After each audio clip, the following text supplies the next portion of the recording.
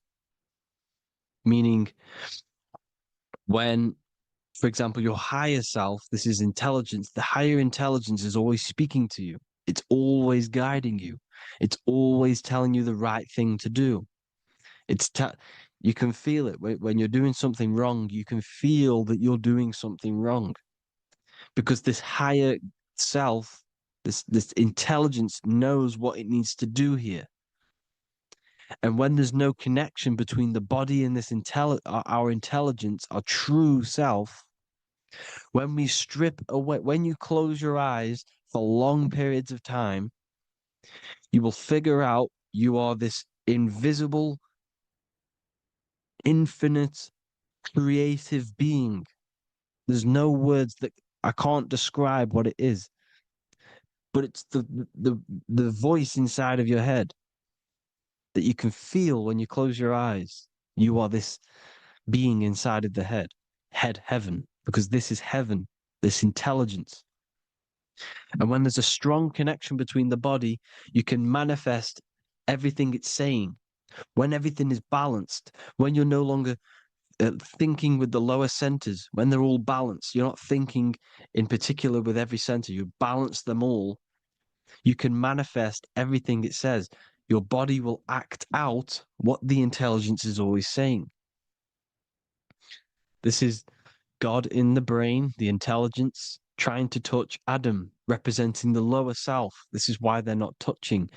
Notice how Adam is resting, but the intelligence is always reaching out, stretching, symbolizing metaphorically saying it's guiding. I'm always reaching out. The intelligence, your intelligence is always guiding you. It's always reaching out to you.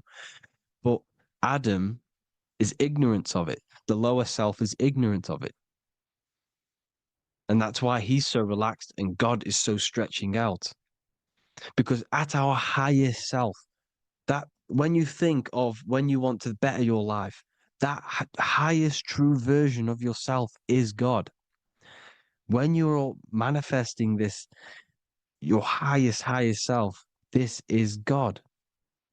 Your truest form, your most perfect form, that is God. Your highest version of yourself, that is God. Emotions are not what you've been taught. Emotions are not something that should be reactive, okay? You should not let the emotion be you, except that you should experience them instead of letting them become you. You need to understand there's a separation in our consciousness.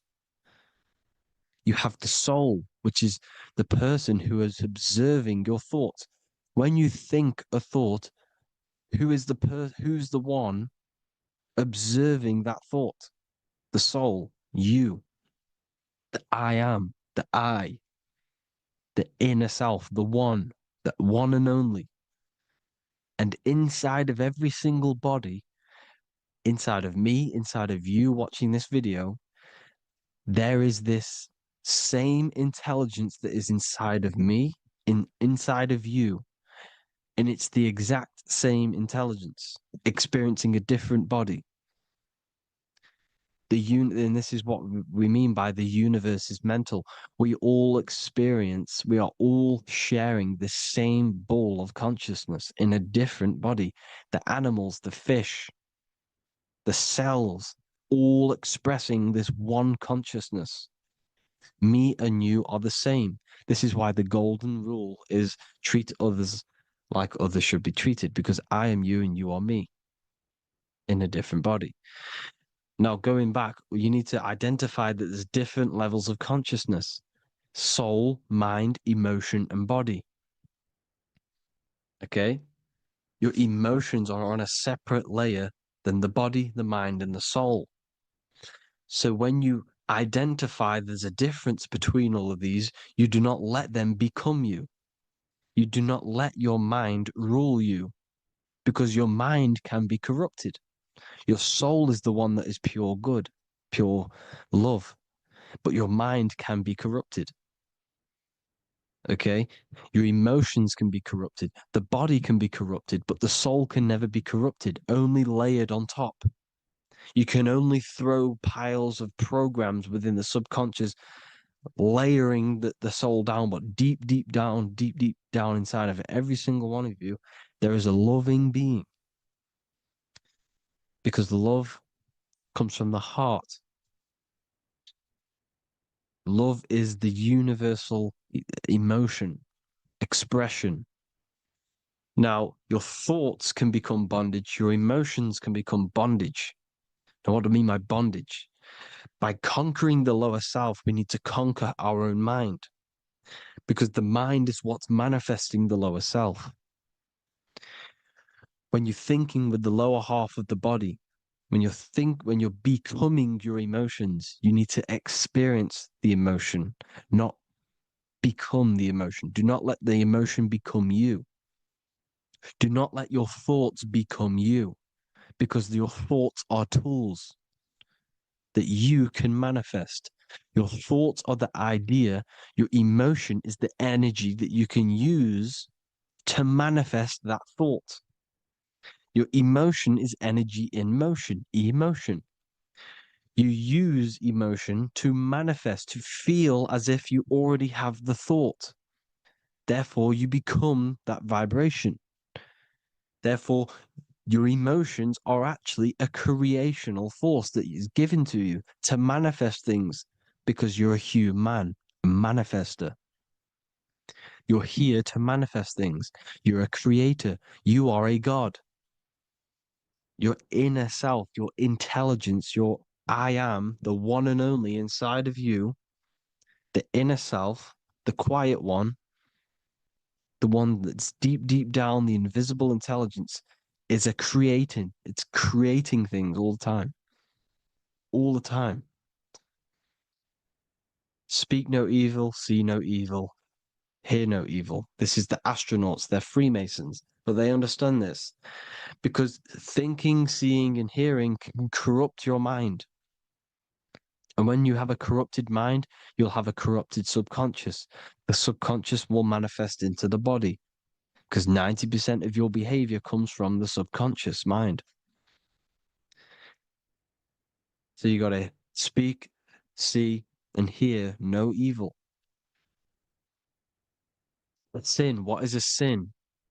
To overcome our lower self, to overcome our lower self, the 7 deadly sins are not something that goes against an external God.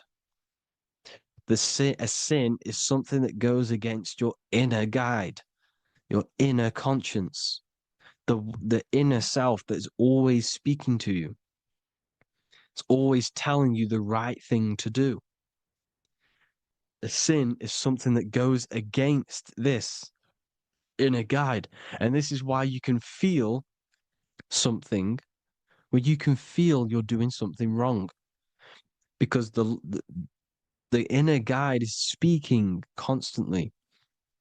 And when you commit these 7 deadly sins, which are 7 internal states which keep your invisible intelligence bound to your physical body, Because evil, right? Evil love bondage. This is why they stay in this realm and they control this realm, because they love the bondage of the body. They like matter. They want to stay in matter for eternal life. They don't want to ascend back into the heavenly realms where you do not have a physical body. You can explore the universe within the astral planes. They stay bounded to the body, bounded to the 3D construct of the physical world. They have greed, lust, envy, gluttony, wrath, sloth, pride. They want all of this. And if you want that, that's okay. But deep, deep down, you don't want that, because your soul is always telling you the right thing to do. Your soul knows what to do to get out of here. It needs to detach from the external world, detach from all of these 7 internal states which bound you to your lower self, your lower centers. That's what a sin is. You have a left and right brain. The left brain is always analytic. The right brain is metaphorical. So the right brain is producing a holistic view of reality. Now, what do I mean? And not view, perception. When you see, because your eyes are parts of the brain, so when you look at something and you look, that image is produced in the back of the brain in the visual cortex. And then the right brain produces a perception, a holistic, it breaks down what you're seeing into a holistic image, a holistic perception. So, for example, if you're in a woods, the right brain sees the whole woods as one big woods. The left brain is breaking that perception down into individual trees, branches, and leaves. So the left brain's to do with duality, the right brain's to do with wholeness, unified. The left brain's dualistic, analytic. This is necessary so that we can pick things up and manipulate them and break things down. We need the left brain, we need the right brain. I'm not saying any of them's bad, but the left brain, sinister in Latin, means left. Because when you're left-brained, you see everything in dualistic. You see everything is dual, when everything's actually one. We need to be focusing and strengthening our right hemisphere. I'm not saying sit in the right hemisphere all the time, but we need to be strengthening our right hemisphere. And this is why left is sin and right is right. Because when you focus on the right hemisphere, you see the holistic perception of creation. The right hemisphere sees humanity as one unified consciousness. The left hemisphere sees everyone as individual persons and egos. Because the left hemisphere is dualistic. And this is why the Bible says, cast the net onto the right side of the ship and ye shall find. John 21:6. What does that mean? Cast your energy, cast your perception into the right hemisphere of the brain, and ye shall find unified consciousness. You shall find your higher self, the one and only.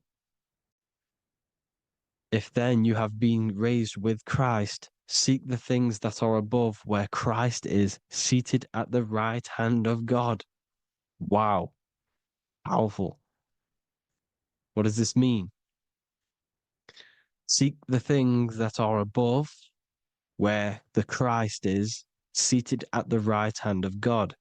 God is your consciousness, your invisible intelligence between the 2 hemispheres. The right hand of God is the right hemisphere. Seek the things that are above the heart. Love, intuition, expression, and wisdom. Seek the things that are above the heart, the higher self, the higher part of the body. Because when you seek the things of love, expression, intuition, and wisdom, you create a strong aura. You attract the same frequency. And this frequency is heaven, God. This is the Sumerian artwork showing the lamb This is a step symbolizing stepping upwards, raising up. He's stepping over the lamb up to the bird. His hand is going to the bird. The lamb symbolizes the lower self. Okay? The bird with the wings is in the sky. It represents the higher self. This is why angels always have wings, because it represents the higher self in the sky. The lamb is a ground animal, symbolizing the lower self. He's stepping over the lamb to the bird, his higher self, his invisible intelligence. Horus and Set, Jesus and Satan. Look, Horus has an evil brother, Set, just like Jesus and Satan. Horus is a bird, higher self. Set is a ground animal, lower self, which is the devil and the angel on your shoulder. You see? The right and the left hemisphere, the two wings. So the devil and angels always speaking to you. The higher and the lower self. It's the battle between the higher and the lower self, between the invisible intelligence and the physical body, because the body's the one that wants the sugar, it wants the pleasure, it wants the sex, it wants the porn, it wants all of the materialistic things, it wants the seven deadly things. Okay, it wants this. There's a battle between the higher and the lower self, your intelligence and the body. This is why you need to become balanced, so that there's a deep connection between the body and the invisible intelligence, the I am. You need to master your mind with discipline, and you gain a connection between the brain, the body and the intelligence. Resurrection, transmuting sexual energy. Okay, this is important. Res is resh, which is Hebrew. The early Hebrew resh symbol is the head. This is the head. Resh, erection. Erection is a sexual stimulation. Resurrection is rise erection. You got to raise your sexual energy up the base from the spine to the head. This is the Christ, the Christos.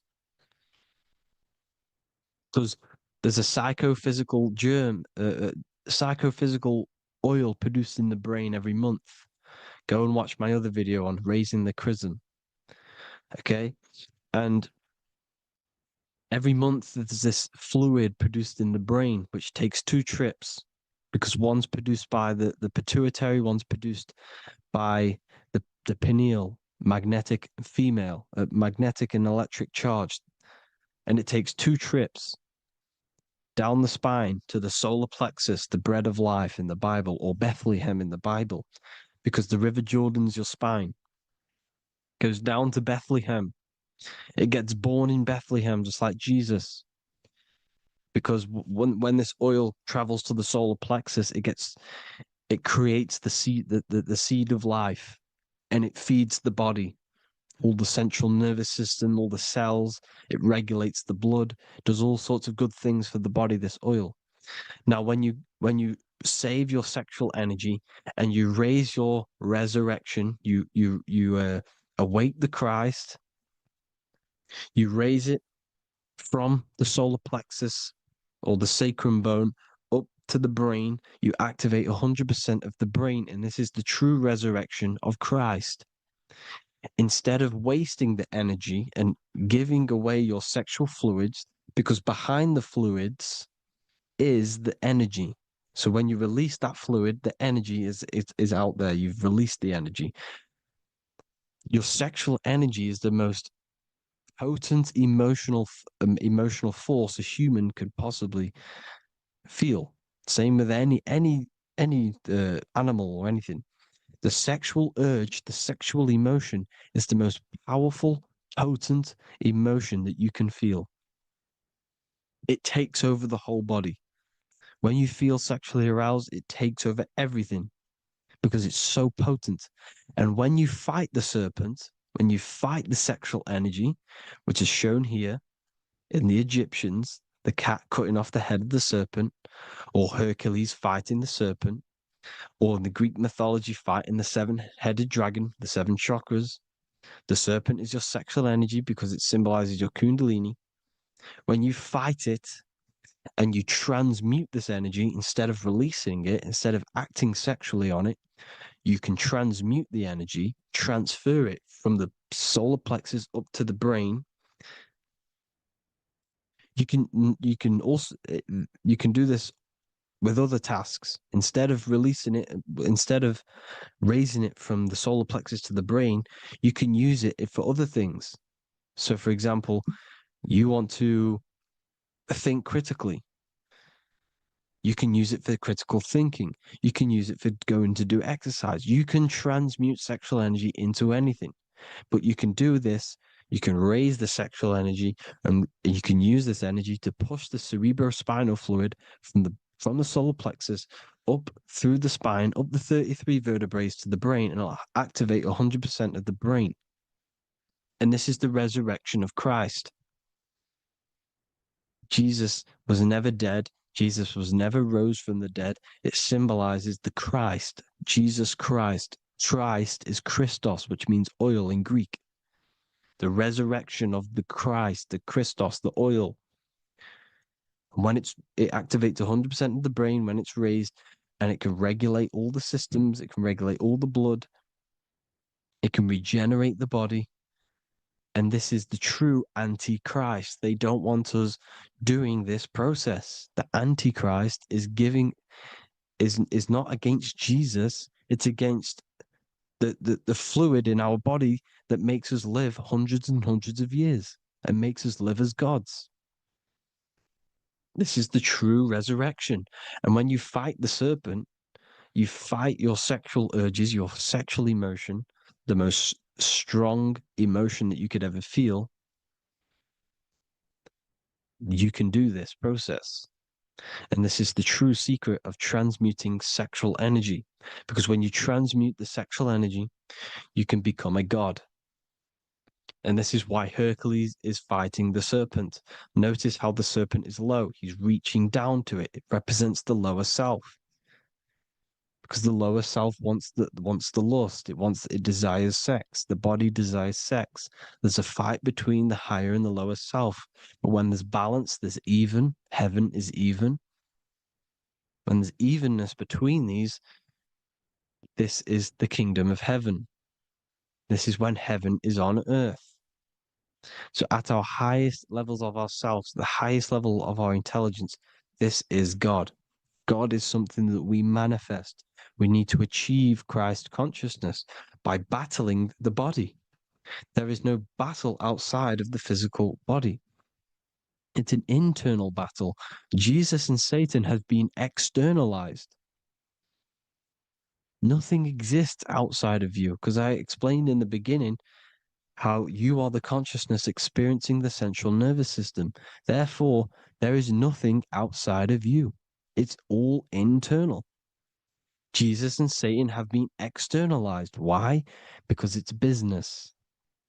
The church is a business. It's all a business.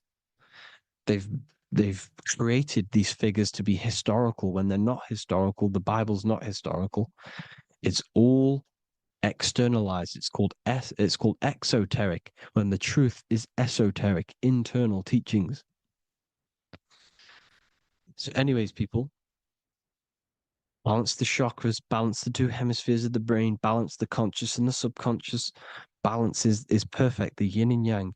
You are spiritual and physical. You live in day and night. You need to be balanced. Oneness. Seek oneness. And this is the true kingdom of heaven. And when we all realize that we are all the same intelligence, the same consciousness expressed in different bodies, when we all realize this, we all realize we're all one. Doesn't matter what race you are. It doesn't matter what race you are, where you're from, your nationality, because none of you are actually from here. None of you are from the physical world. You're manipulating the physical world through the physical body. You are the I am. We all have a soul. Every single one of you has a soul. We all have souls. The reason why they say some people don't have souls is because they're trying to suppress your mind. They don't want you to know that you have a mind. That sounds crazy, I know. But a lot of people haven't realized that they have an infinite intelligence called a mind.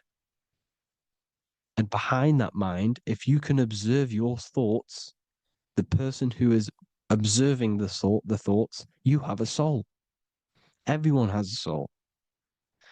Don't listen to all these people saying some people don't have a soul, some people do. We all have a soul. Every single one of us. So anyway, you need to break the lower nature of yourself. At our highest levels, we are gods. Our intelligence, our universal intelligence, the I am, the intelligence that's inside of the brain, is God. Our minds are being corrupted within believing that you are the body, and the result of this is a society like today, because everyone thinks they're the body, and everyone's living in the lower nature of self, where everyone only cares about themselves. But when we realize we're all one big consciousness ball, we're all the same consciousness expressed in different bodies, there will be peace. So thank you all, people. If you do want to learn more, if you do want to read my book, it's called The Book of Wisdom. I'll put it in the description. It's an amazing book, people. It's going to give you the best understanding possible about creation, yourself, and the world. It's amazing. The Bible, everything. I have just launched a new cymatic library. A friend of mine has just added this to the website. He creates beats and he creates the purest beats. So they are actually the frequency that it tells you. Most of the stuff on YouTube and Spotify and Apple Music it says it's a certain frequency, but we know these major platforms are all playing with the frequencies of the apps. So if you want a real binaural beats, solfeggio scale frequencies to meditate on or listen to throughout the day, join the Occult Library. You can get a 2-day free trial. I'll put the link in the description. Thank you all, people. Hope you all enjoyed this video. God bless you all.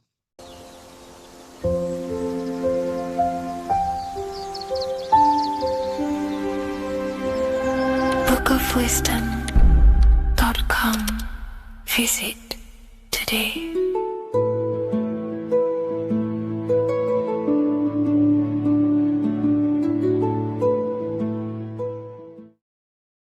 What is up, people? How are we all doing? Today, we're talking about the flat earth cosmology. So let's jump straight into this. Please drop a follow and leave a like to help the algorithm. So we live in a torus field. Everything's made out of torus fields. And every torus field has motion. It's what it is. It's the motion of energy. And every torus field has a center, which is the black hole. It's a womb of creation. It's counter space. Now, this is why the North Pole is magnetic, because the center of this torus field is the most magnetic part, the strongest part of the field. So this is why all compasses will point you to the center. And the Earth's magnetic field is spread across the whole of the Earth. And it's spinning, as you can see here. It's like a tornado at the center. And this tornado is the force which is spinning the sun and the moon around us. You got the sun, the moon, Polaris, just like in the Masonic cosmos here. The sun, the moon, Polaris, the all-seeing eye.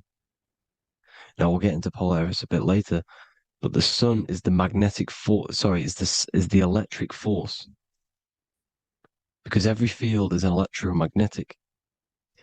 Now, the sun is electric. It's positively charged. It's going to give you energy. It's feeding energy. The moon is more magnetic energy, which is taking your energy away from you. And this is why you become sleepy when the moon comes out, because it's taking away your energy. So these two forces is the balance. It's the yin and yang. It's the balance. Everything in this creation is balanced, because the torus field is the Earth is the plane of inertia, the 0 point within the field. because physical matter is a result of two opposing forces equalized on the plane of inertia. And that is where matter crystallizes into physical results. And this physical plane is the plane of inertia, planet Earth. And at the center of this plane is the black hole, the womb of creation. And outside of this black hole gives birth to light. So the torus field is constantly rotating, going into counter space, the black hole, and then out of counter space gives birth to the white hole, white light. You see? So it's going around, black hole, birth again, black hole, birth again. And it just keeps going around. It's an infinite cycle of energy. And this is where the infinity sign comes from. This is the motion, this is the force which is creating everything to spin inside of this circle. Okay? And it's making the stars spin. It's making the sun and moon spin around us, around this center point. Now here you see Horus and Set putting their feet inside of this dome. This is the royal arch, the arch of the dome above us, which is like you see in the Masonic cosmos, the royal arch of Freemasonry. This is the dome above us, the firmament that the Bible talks about. You see, they're putting their feet in because Set symbolizes the moon and Horus is the sun. Horizon, Horus. Horus is rising, the sun. So they're both putting their feet around the center magnetic pole, which is the pole, North Pole. And above the North Pole, you have Polaris, the pole of electromagnetic energy. You see? And this is how we get the sun and the seasons. Because the sun, for us, when it becomes summer, it's on the Tropic of Cancer. Then it spirals outwards, going out and out and out, then goes to the Tropic of Capricorn. That's winter for us. Then it comes back in and creates summer again. So it's constantly spiraling around this center magnetic North Pole. You see? So this roof above our heads is the firmament, and this is what they've taken off of us. They haven't physically taken it, but mentally they have taken this away from you. It's a female energy, and this is what the Egyptians called Nut, the sky god Nut. And this is the womb. We are inside God's creation, God's womb. And the woman's womb, when she has a baby, is a microcosm of this, because everything inside of this creation is macro. It's a reflection of the bigger things, as above, so below. So the dome above our heads is the dome we are in when we are a baby. And you can see the sacred geometry of it is the exact same. It's the dome. And when we are inside of the womb, the woman, the sacred maker, which is the M, the Masonic M, this is the G male symbol. The Masonic M is maker, mason, matter, male. She delivers the male, you see. She delivers the male because it's the maker, the female, the magnetic. The woman is magnetic in nature. The male is electric in nature. So when we are in this womb, the female, we are being fed by the center umbilical cord, by the center of the mother's stomach. We're connected to the center of the woman's stomach, just like we are when we are in the earth. The center is where the aurora borealis is being emitted from, the electromagnetic aurora borealis, the northern lights. This is our spiritual umbilical cord, connecting us to counter space, connecting us to the realms beyond this world. Because at the center of every torus field is counter space. And at the center of the earth is our spiritual umbilical cord. And this is the earth's belly button, as you see. As above, so below. We had a physical umbilical cord. We have a spiritual umbilical cord. And this gets cut when we die, when we're cut away from the physical reality. You see, here's the ancient Egyptian tablet showing this female. You can see the hair, it's a female above us, because the female energy is nurturing, helping, looking after. And that's exactly what the dome is. It's protecting us. It's the Ark of the Covenant, the Ark covering us. You see? And this is what they've taken away from us. By you believing in space, it completely destroys the idea of this being a sacred creation. They've taken the roof off your head, whether if you believe in space, you believe that there's chaos, there's planets, there's asteroids about that could kill us at any moment. But this isn't true. They've made you fear your own creation that you're inside of. They've made you fear what's above you. You see, and it's to hide the power of astrology, the power of the lights in the firmament, which are constantly flowing through the ether. These powers which are above us are sending rays down to the earth, which are influencing our psychology and how we behave. And this is what astrology is. It affects human consciousness. It interacts with our consciousness. And there's a different energy every day because the planets are in different houses, different alignments. And this is, we'll go into this a bit deeper later on. So the world tree, this magnetic north pole, the pole of electromagnetic energy, was symbolized as a tree, the great tree at the center of the earth. You see? And this tree is symbolized everywhere. You can see here how the center person, this Egyptian person, is holding up the sky. This is the North Pole, the hyperboloid, at the center of every torus field. And this tree was in the Mayan cosmology. This is an ancient depiction. This is the torus field. There's the plane of inertia. Here's the center tree. Here's the tree in the center, the magnetic North Pole, the woman holding the stars. Here's the Hindu with the two birds symbolizing the sun and the moon revolving around this center tree. The Mayan tree, his Horus and Set around the North Pole. They all knew this flat earth cosmology. They knew these secrets. It's so sacred you understand the creation that you're inside of. Because if you don't, you'll be led astray. You don't know where you are. You're lost. You see? And here's the Masonic art with the rays of the stars coming down with the tree in the center. So it was personified as a tree. And we are in Asgard, Midgard, the middle garden, where there's good and evil. So the 7 layers of heaven, which is talked about in the Quran. Each planet has a different layer of the firmament, and this is the 7 layers of heaven, and these are our 7 layers of the energy centers in our body. So we start in the stars, so we are stars in a physical body.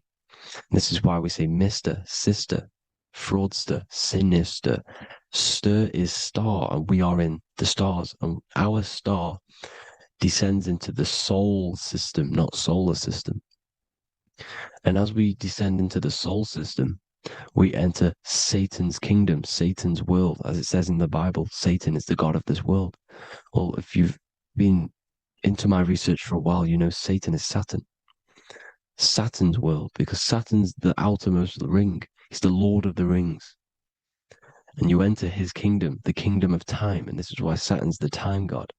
As soon as you go past the rings of Saturn, you're now in the soul system. You're now in time. You're now bound by space and time. And you're bound to the earth plane, the heart. Earth is heart. It's a rearrangement, it's an anagram for heart. And the heart of the electromagnetic color spectrum is green, and that's why the earth is green. And above green is blue, and this is why the sky is blue. In order to go to heaven on the macro scale, you have to go through the blue sky, through the 7 layers of heaven. In order to reach heaven in your body, whilst you're here, you have to go through the blue chakra to your head, which is heaven. It's micro, macro. Everything is micro, macro inside of this creation. Is an ancient. I think this is a French image, piece of art from the ancient French, with obviously the 7 layers of heaven, which they all depict. And notice how it's like a dome. We'll go into this dome symbolization, the Royal Arch of Masonry, which is next. But these 7 layers of heaven give us the 7 metals, the 7 days of the week, the 7 diatonic tones, the 7 chakras, the 7 everything. It's God's favorite number. And this is why the Masons use the G inside of the compass, because the G is the 7th letter and God starts with G. You see? So it's 7. God is 7. Here's another depiction of the heart, the soul system, the 7 layers of heaven. La Fermete. You see, La Firmament, with the stars on the outermost layer. Here are the 7 planets: Jupiter, Mars, Le Soleil, the sun, La Luna, the moon. So Saturn. So we are in the heart of this solar system. In order to ascend, we need to ascend up our chakra system, reach 144,000 hertz, God consciousness, the God man. You have to unfold God man, master of the mind, mastery of the mind. So what are the stars? The stars make everything unique. The stars are constantly rotating around the center, magnetic North Pole, the tornado at the center, which is stirring everything. It's stirring the ether. The center is the ether, and the four elements are born out of this ether. There's five elements: ether, spirit, water, air, and earth. The ether gives birth to the four other physical elements, which the whole of creation are made out of. About them four elements. Four is the number of stability. You know, a chair, a table has four legs. It stables things. It's a foundation, and these four elements are the foundation of this creation. You see, and this magnetic North Pole is stirring this, and the four vibrational states of the ether are the four elements. Now let me get back to the stars. I just wanted to give you that. The stars are being stirred around this center point. Center. It's stirring everything. And they're always in different alignments. Every millisecond they're moving in different placements of the stars. And the planets are called the seven wanderers because they're not fixed. The stars are fixed. But the planets are called the seven wanderers, the seven layers of heaven, because they move faster and slower than each other.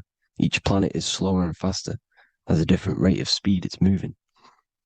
So these alignments are mixing in with the energies of the different 12 constellations.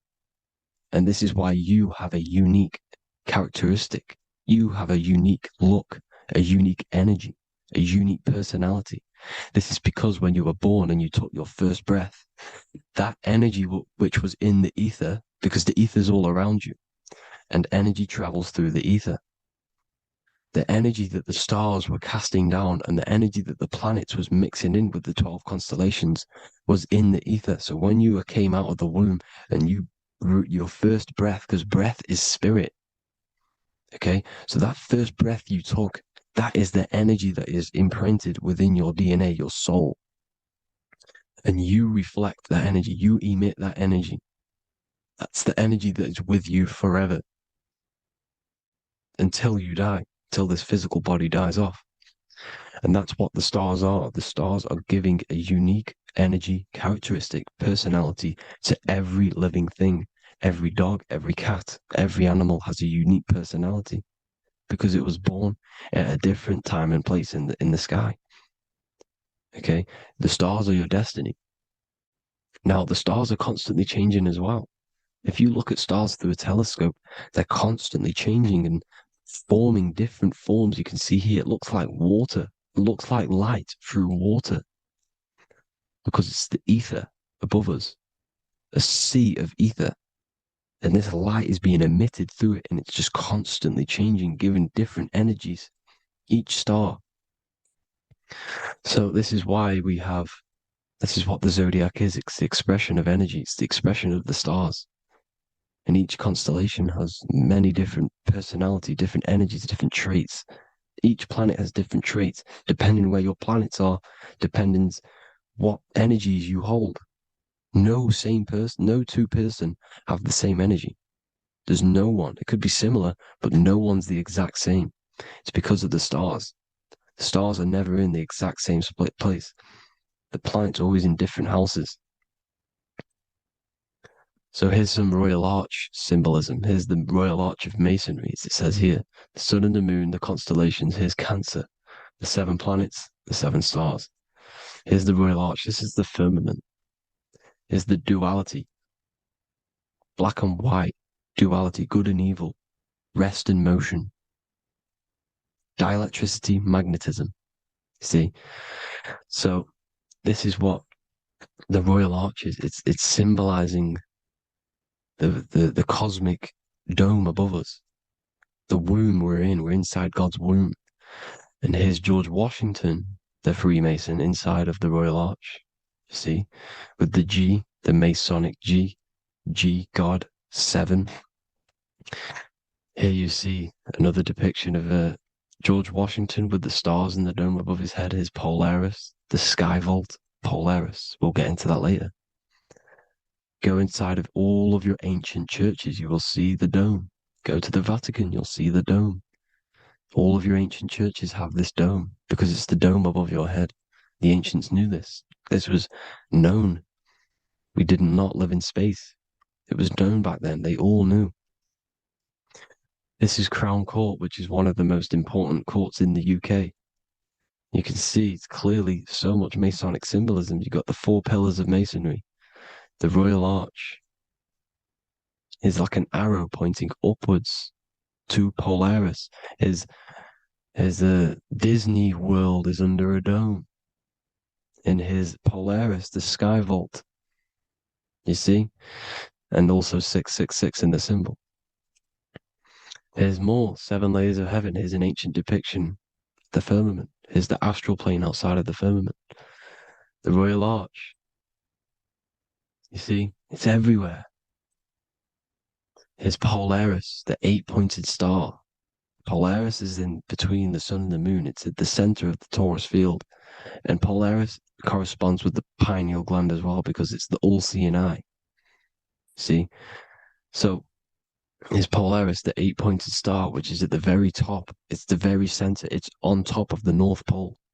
And it's an 8-pointed star that's always symbolized as an 8-pointed star. Here you see the Vatican. The Vatican is a giant key with an 8-pointed star. See, it's a key. Here's the dome. Here's the Space Delta, the USA Space Delta logos. Here you see the Egyptian god looking from the center of the North Pole, looking upward to an 8-pointed star, Polaris, an arrow pointing up to Polaris. Here's another, the bear holding a key with an arrow up to Polaris, 7, holds the key to Polaris. Here's an eagle holding a key above the North Pole to Polaris. Polaris, and here's another one. There's another bird, like a dragon, holding a key to Polaris. Because Polaris is definitely something to do with leaving this creation. Okay, maybe, I can't say for sure, but maybe it's to do with ascension, and this is why the Vatican hold the key to the 8-pointed star. And this is why the space, well, we all know space is a lie, but they're showing Polaris and its sacred symbology. Maybe it's to do with something leaving this creation, going to another. Here's some North Pole symbolism. As above, so below. You see the four seasons of the Big Dipper constellation going around Polaris. This is Polaris, this is the Big Dipper constellation, and this is the swastika. This image gives us the swastika because all the symbols we use are created in nature. They're created somehow in nature. This is how we get them. As above, so below. This is the map of the North Pole with the 4 rivers looking like the Big Dipper constellation. It's the Masonic, there's the ancient cosmology with the 4, you see the 4 islands, Mayan cosmology, 4 islands. This is the alchemical symbol for Earth, 4 sections. The windows, because the center of the North Pole is a window to another dimension. The 4 lucky 4-leaf clover, which is supposed to be lucky. It's truth in plain sight. And here's Hitler looking at 2 flat Earth maps. So this swastika has been used for thousands of years, thousands and thousands of years. And it's symbolic for the most sacred land on this plane, the North Pole. Shambhala. Do some research on Shambhala, people. It's a it's a Hindu mythology about the sacred lands at the center of the earth. And it's known to be full of enlightened beings. And it's all symbolized at the center. You can see their paintings of Shambhala. It's all at the center, the North Pole. And it's known to be the most godly place ever because it takes you to a portal to the higher places. And maybe this is something to do with Polaris. connecting you to this sacred land at the very center. But anyways, people, thank you all for tapping in. Hope you all learned something. Have an amazing day. Please follow, subscribe, like, all the links in the description for the courses, the PDF. Please have an amazing day. God bless.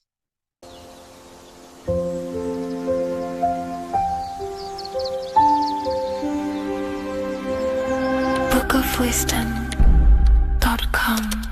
Visit today.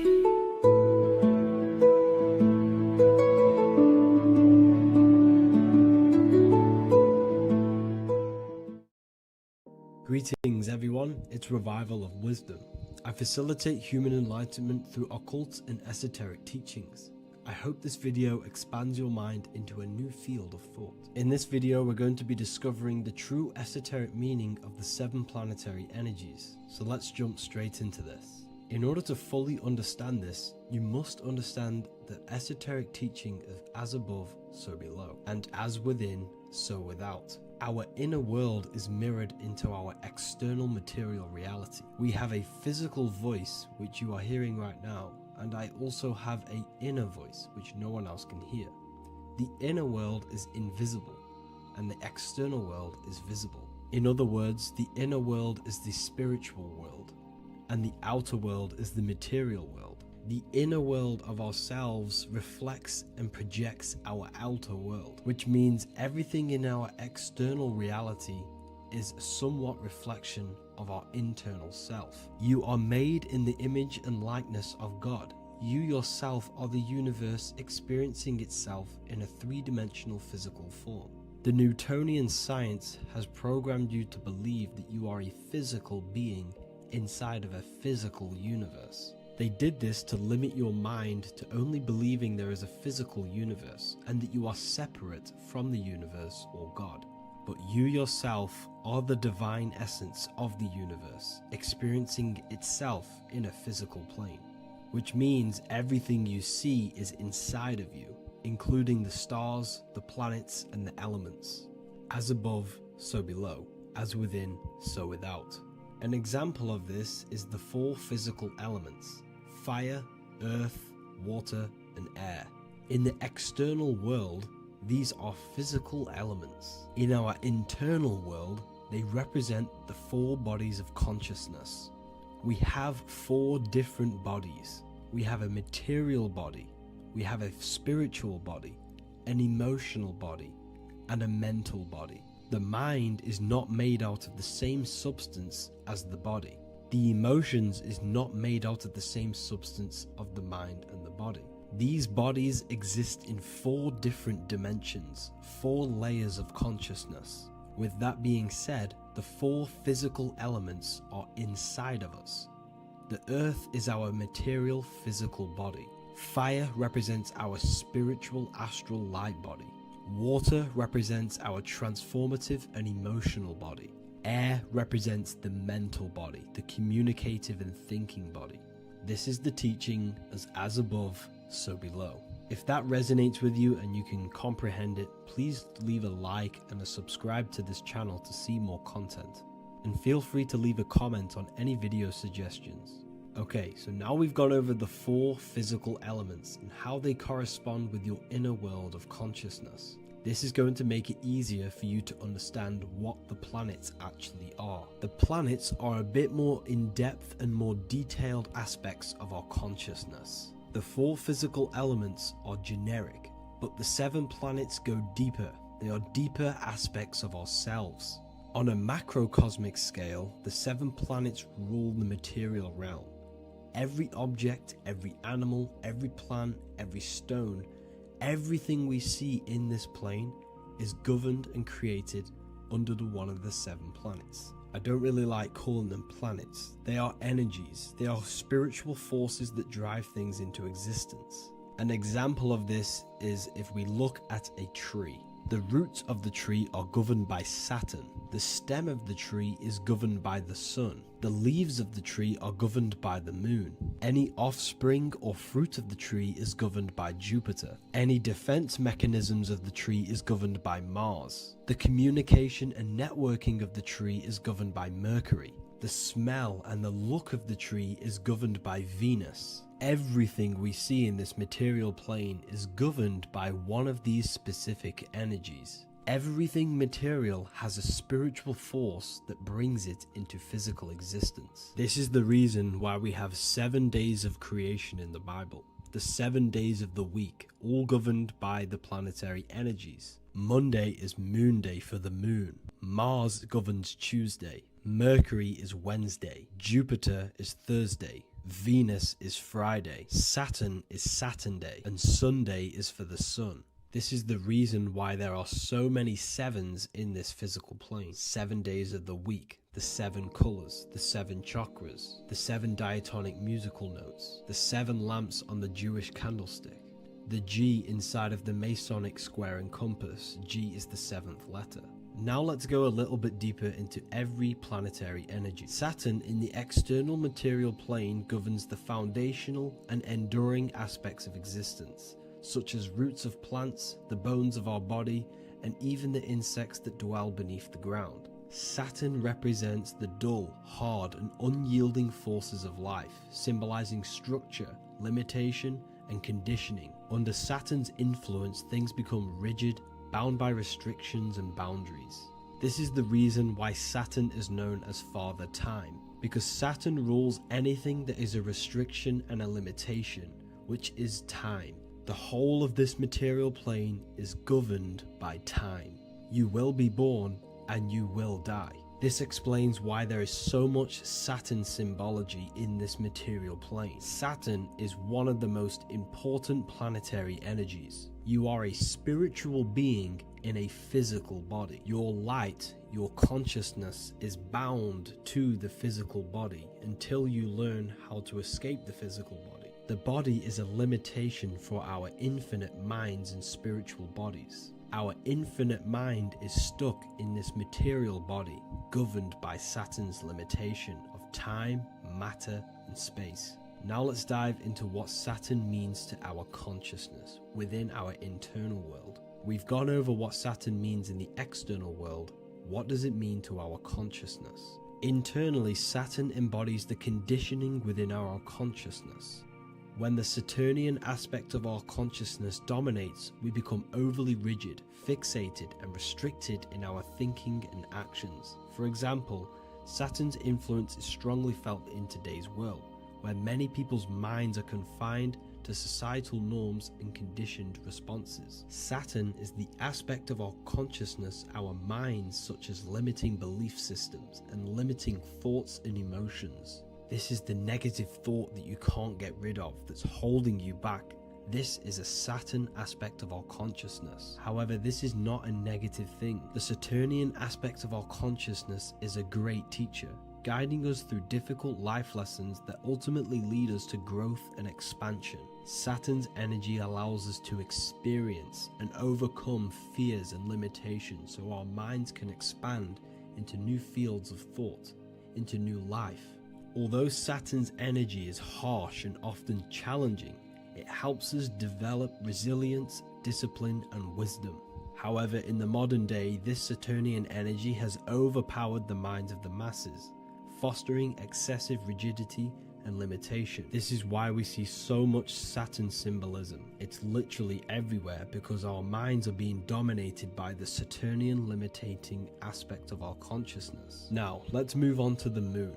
The moon, or lunar energy in the external material macrocosm plane, governs the elements of water, influencing the natural cycles such as the ocean tides, which rise and fall in harmony with the moon's phases. Beyond water, the moon also guides instinctual behaviors such as animal migrations. Birds, insects, and other creatures rely on the moon's subtle energies to navigate their journeys. For example, dung beetles use polarization patterns in the moonlight to orient themselves and travel safely home. The moon creates the months. M-O-N is moon. There are 28-day cycles, and this 28-day cycle of the moon is reflected in the woman's body, known as the menstrual cycle. The moon is a feminine energy. governing the feminine elements such as water and the feminine cycles of the body. The moon is the womb. This is why eggs have the same color as the moon, because eggs are ruled by the moon's energy. Now that's the external world. The internal world, the moon symbolizes the emotion aspect of our consciousness. It represents the subconscious mind, the seat of intuition and psychic abilities. Just like in the external world, things are born out of the moon, such as eggs and the womb. The subconscious mind acts as a womb for our conscious mind. Our deep subconscious emotions and programs are born into light into the conscious mind and controls the conscious mind. The moon represents our hidden psyche, our shadow self. Now let's go on to the sun. The sun represents the life force. In the material external world, the sun is ruling over pretty much all life. The sun gives life to all things. Without the sun, animals could not exist, the human body could not work, and plants would not grow. The sun is the life force. It's the soul of the world. Now, in our internal world of consciousness, the sun represents our passion, our drive, our conscious mind. The aspect of our internal world that wants to drive things and give life to physical manifestation. Now we go on to Mars energy. Mars is well known for being the god of war. Mars energy manifests into the material plane through anything that seeks to protect or defend itself. For example, the holly tree. The holly tree leaves are very sharp and they defend itself. Anything that is protective in the material world has Mars energy and is governed by this specific aspect of consciousness.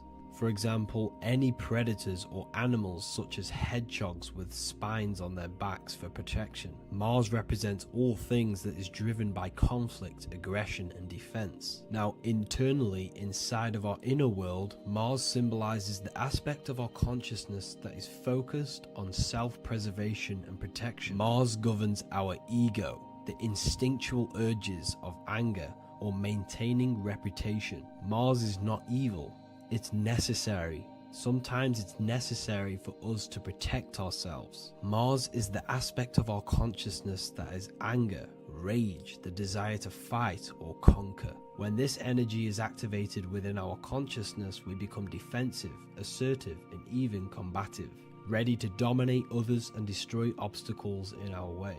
Now let's move on to Venus energy. Venus in the external material world manifests its energy through the aesthetics of creation. This planet governs the beauty and harmony found in nature, including the nurturing environment of a mother's womb where life begins. Venus embodies the essential love, not only in romantic relationships, but also in the bonds between family members and all living beings. Venus represents relationships. We have relationships between plants, animals, they all depend on each other to give life. Plants provide food and medicine, while living creatures contribute to their own growth and pollination. Internally, Venus represents the aspect of our consciousness that yearns for relationships and connections with others. This is an aspect of our consciousness that encourages to care for our physical appearance and embracing beauty. Aesthetics play a role in our interactions and self-expression. This is why there is a beauty brand called Venus. Now let's move to Jupiter energy. Jupiter in the material plane manifests its energy as forces of fortune, abundance, and wealth. This energy manifests itself as plants, as fruits that we can consume and eat in abundance. Anything that is nourishing and cultivated by the earth for humanity and animals. Jupiter embodies the giving energy that provides for and sustains life, fostering growth and ensuring that resources are available to all. Its influence is seen in the natural cycles of abundance, where fruits must grow and ripen before they are enjoyed, symbolizing the importance of effort and patience.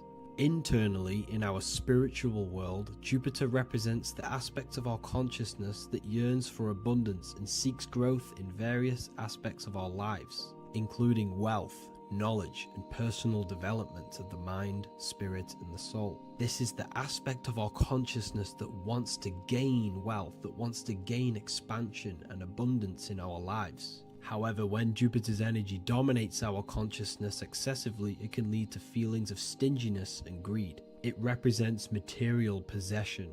The last planet is Mercury. Mercury in the external world governs the vital elements such as seeds, air, communication, education, and electricity.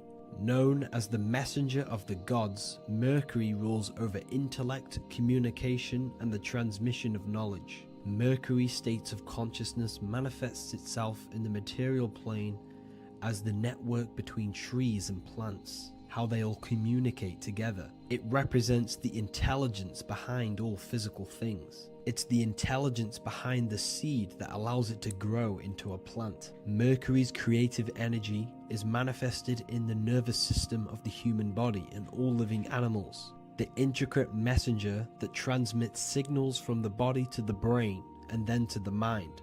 This intelligence within us allows us to facilitate thought and movement. Internally, in our spiritual aspects of consciousness, Mercury is the state of consciousness that seeks knowledge, understanding, and intellectual growth and expansion. This part of us is curious, eager to learn, and driven to communicate ideas and information. It represents our mental body. The Roman god Mercury is often depicting flying because this symbolizes the air. Air represents our mental body. When the Mercury aspect of our consciousness dominates, we become highly intellectual, constantly seeking information, analyzing situation, and communicating our ideas. While this can enhance our understanding and ability to interact with the world, an excess of Mercury's influence can lead to overthinking, excessive analysis, and focus on intellect over emotions or intuition.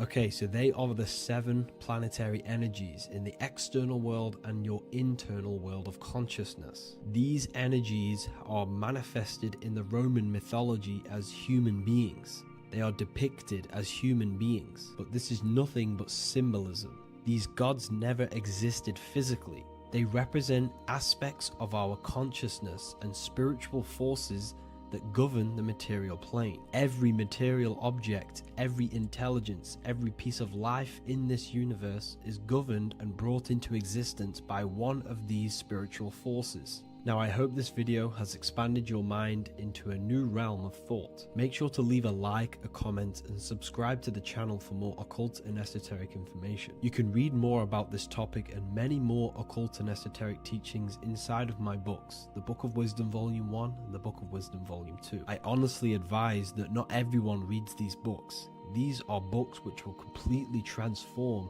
your view on reality. You will feel a lot better reading these books because you will find a connection with yourself and the universe. Understanding truth and knowing thyself gives you a sense of well-being. Like I said, this is not just a book. This is a beginning of your journey of expansion and growth.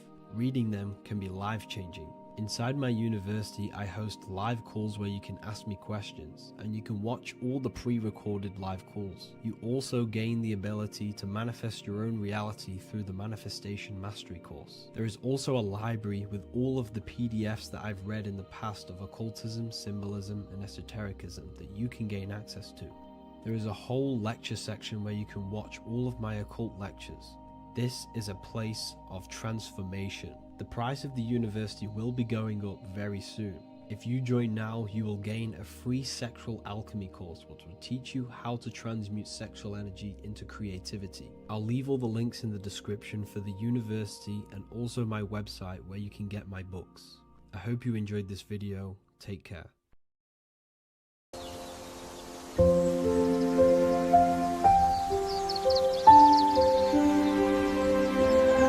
bookofwisdom.com. Visit today.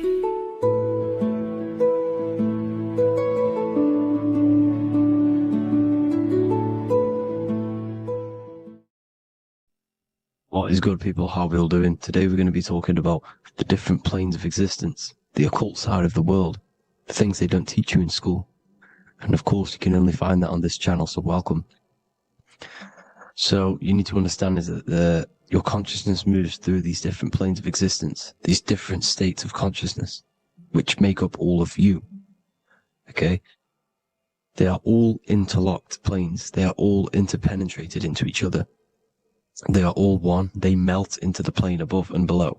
You see, each plane is a product of each plane. As above, so below. Now, the higher you go, the more fluid, the more dreamy, the less dense it becomes. The lower you go, the more denser it becomes, the more solid it becomes. The lowest plane is the physical plane, which you are obviously aware of. You are inside of the physical plane now. But while you are in this inside of this physical plane, you are indeed inside of all these other bodies which you have not awakened yet. You have to awaken these different bodies. You have these bodies. Okay? It's like a ripple effect. And the center is the most dense, the most solid. This is earth, heart, the heart of the ripple.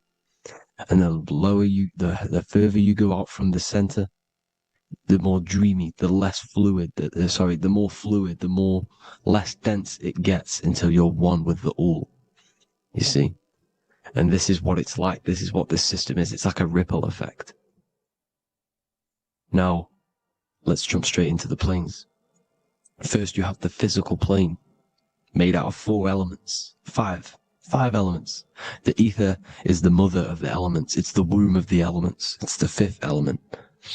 And it gives birth to the 4 other elements. 4 is stability. Tables have 4 legs, and this is why the ether gives birth to 4, because it's the foundation of the physical world. Fire, earth, water, air. They are not pure.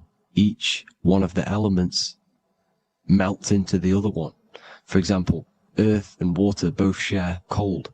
Water and air both share wet. You see, they compose of each other. They melt, they mold into each other based off the vibrational state of the ether. That's what it is. The 4 elements are the vibrational states of the ether. Okay?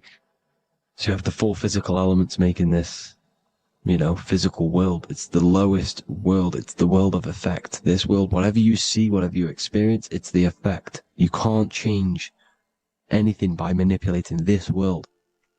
You got to manipulate the higher worlds to affect this world, you see? As above, so below. This is the lowest plane. It has 3-dimensional. It's the 3rd dimension. Space, height, and thickness. That's all it is. Front, backwards, upwards. You see, it's 3-dimensional.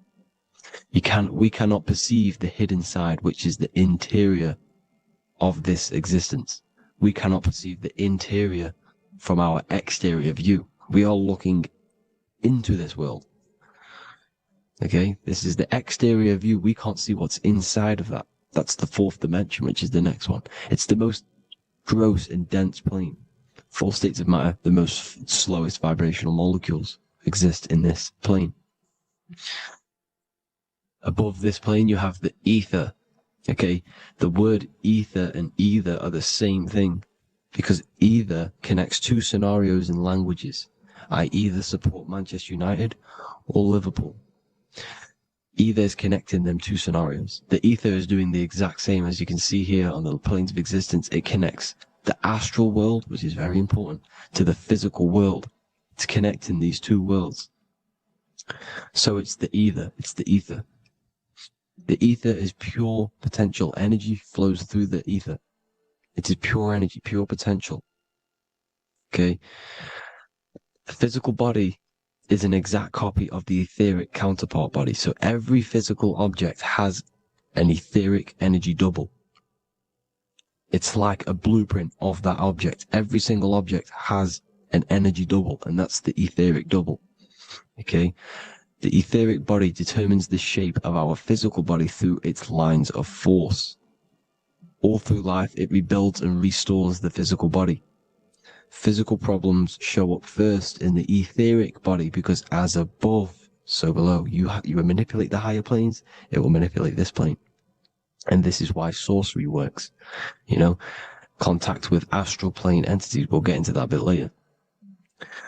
So the reason why we can't see this plane, this energy world, which is all around us, which we are inside of right now as we speak, is that the molecules that compose it are further apart than those of the physical plane, making it invisible to the 2 eyes. That we can't perceive it. Our eyes cannot physically suck in that sort of information, and our brain cannot decode it.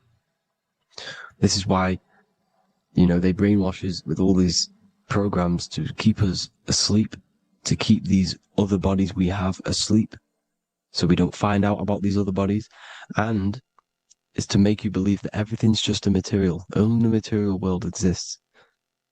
They don't want you to know is that everything that you see is a result of something you cannot see. As above, so below. There are realities within this reality. This is what I'm breaking down now, these different planes, on how this reality works.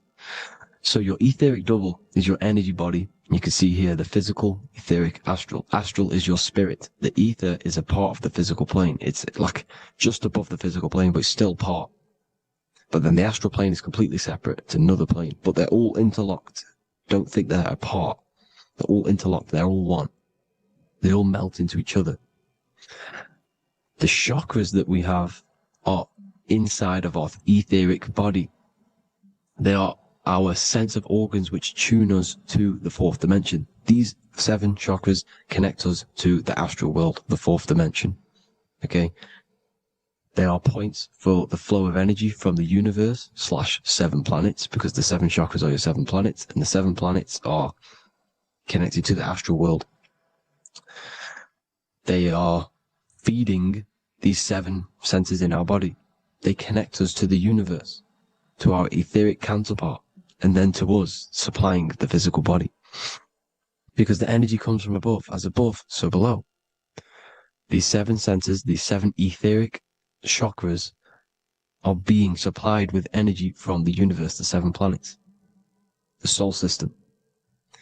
Then it supplies the physical body. You see? So, the ether is very important. And this is, that the ancients understood the science of the ether, and they could, harness free electricity from it, because it's all around us. The ether is all around us. And this is what they were doing. They were harnessing free energy using the ether. The astral plane, the fourth dimension, very important plane. Very, very important. We've all been there. Every single one of you has been there. Okay? The fourth dimension is unseen of what we see. It's the interior of the exterior that we see. We see the third dimension, but we cannot see beyond what's making this third dimension. This is the fourth dimension. Okay? It's the dream world. This is where you go when you dream. Okay? This is where you go when you dream. It's the place of disembodied spirits or ghosts, entities, whatever you want to call them. When you hear ringing in your ears, that is not tinnitus. That is an entity around you. Okay? That is an entity around you. The fourth dimension is where thought forms exist. Mental images. Thought forms as in what you see in your mind when you think of an image, because the mind is the highest plane of existence. Mind is the highest plane of existence. And it manipulates all of the planes below. So it goes the mental plane, then the astral plane. So the thought is in the mind, the mental plane. That just the thought alone, no image, but then the form depiction, the thought form exists. It manifests in the astral plane as a sort of image, an entity, a living conscious being. So this is why thoughts are things. You see, thought forms exist within the fourth dimension. So when you imagine something, when you are, for example, right now, look into your hand and imagine there's an apple in your hand. If you can see that, you are seeing into this fourth dimension. You can only see into this fourth dimension using the mind's eye, not the 2 eyes, the mind's eye. When you shut off the 2 eyes into darkness, the third eye opens. The mind's eye is open, and you can see, this is astral travel. You got to work on astral travel, and you will see this astral plane, this fourth dimension. And there are 3 different sections to this astral plane: higher, middle, and lower. So yes, there is a kind of a heaven and hell, and a mid-God. Heaven being the higher vibrational entities manifesting higher vibrational thought forms existing there, the lower vibrational thought forms existing in the astral plane. But these thought forms are beings. You can create these beings. They're called elementals. Okay? If you entertain specific thoughts for long enough, this will plant a seed and it will grow. If you keep, so for example, You have a bad feeling or whatever. What's a good example?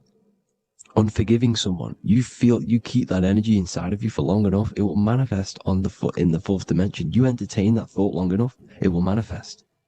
And it will create an etheric body, and it will be an entity which will harm you. It will feed off you. This low vibrational energy. Your mind is so powerful.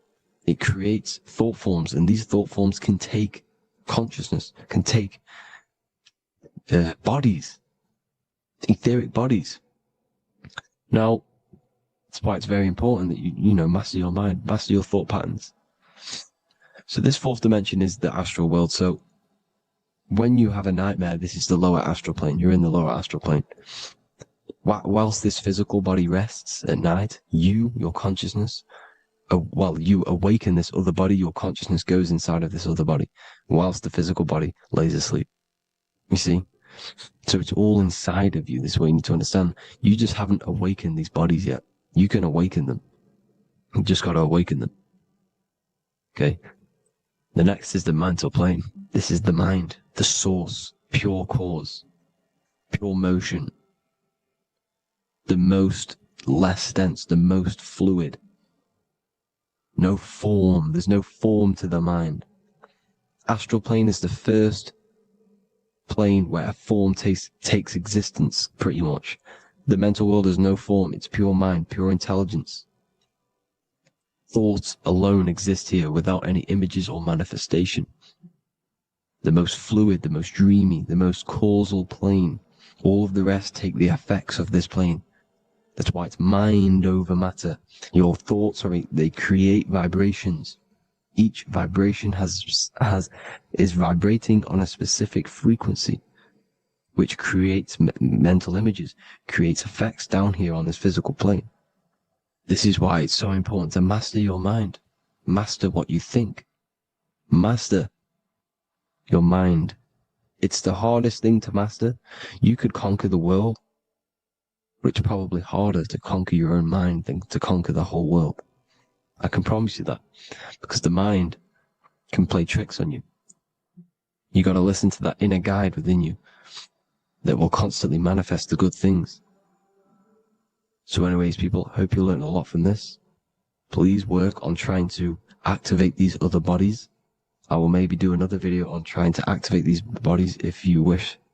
Please comment down below if you would like to see that. And have an amazing day. Please like, subscribe, comment down below any video ideas you want me to do, any information you want me to spit. Thank you all. Have an amazing day.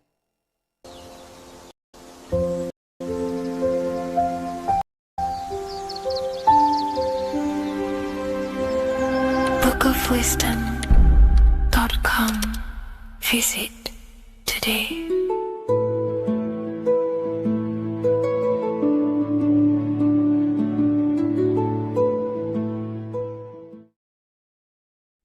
Today's topic is the binary code behind the universe. You will learn the fundamentals of the binary code, deeper understanding of reality, which will give you more of a connection to the universe, evidence supporting the existence of this code, and how to use the binary code to shape your reality.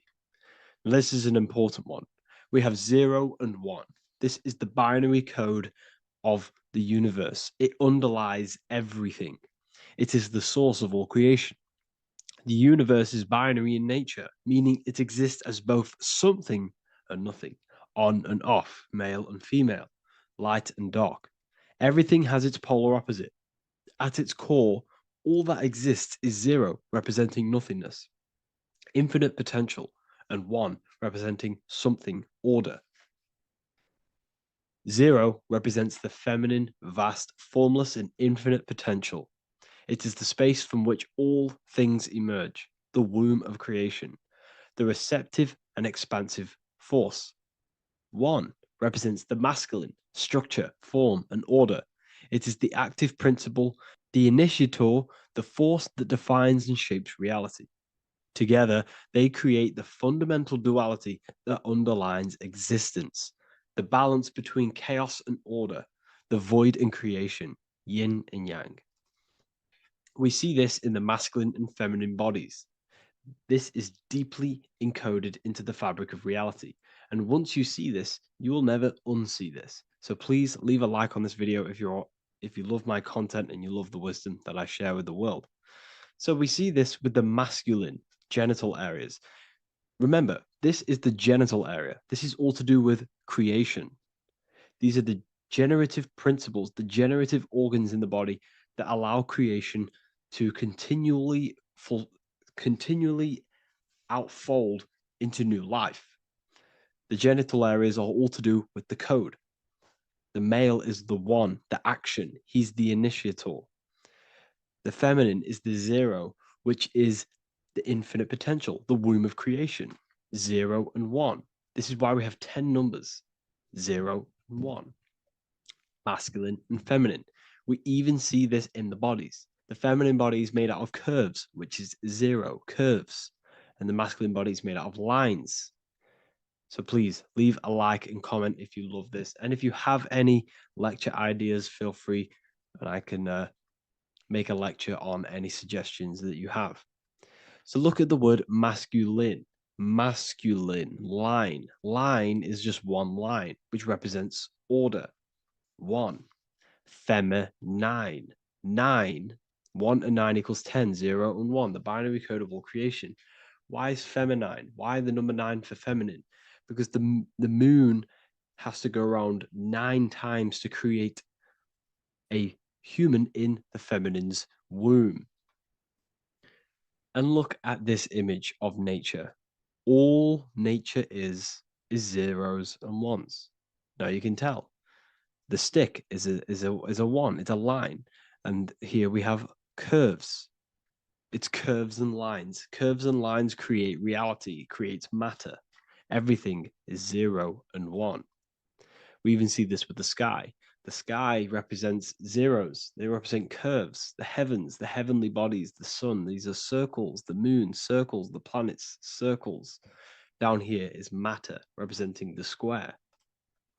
We have the Freemasonic square and compass, representing lines and circles, masculine and feminine. We see this with Leonardo da Vinci, with the circle representing the spirit, the void, the womb of creation, and matter, which is the body. This is the soul in matter, infinite potential in matter. This represents spirit over matter. This represents the architect of reality, zeros and ones, spirit and matter. This is all the same thing. Understanding this binary nature of the universe, where 0 feminine represents the infinite potential and 1 masculine symbolizes order and structure, can benefit you in several ways. Manifestation and creation is the first way it can benefit you. Now that you understand this, you understand that everything comes out of infinite potential. 0, infinite potential. 1, action equals manifestation equals creation. So you must pull things out of infinite potential. If you have ideas but don't take action, too much 0, nothing materializes. You'll never materialize if you sit there imagining all day, visualizing all day. You have to take action. They both come hand in hand. If you only take action without tapping into intuition and creativity, too much 1, your actions may feel hollow and misdirected.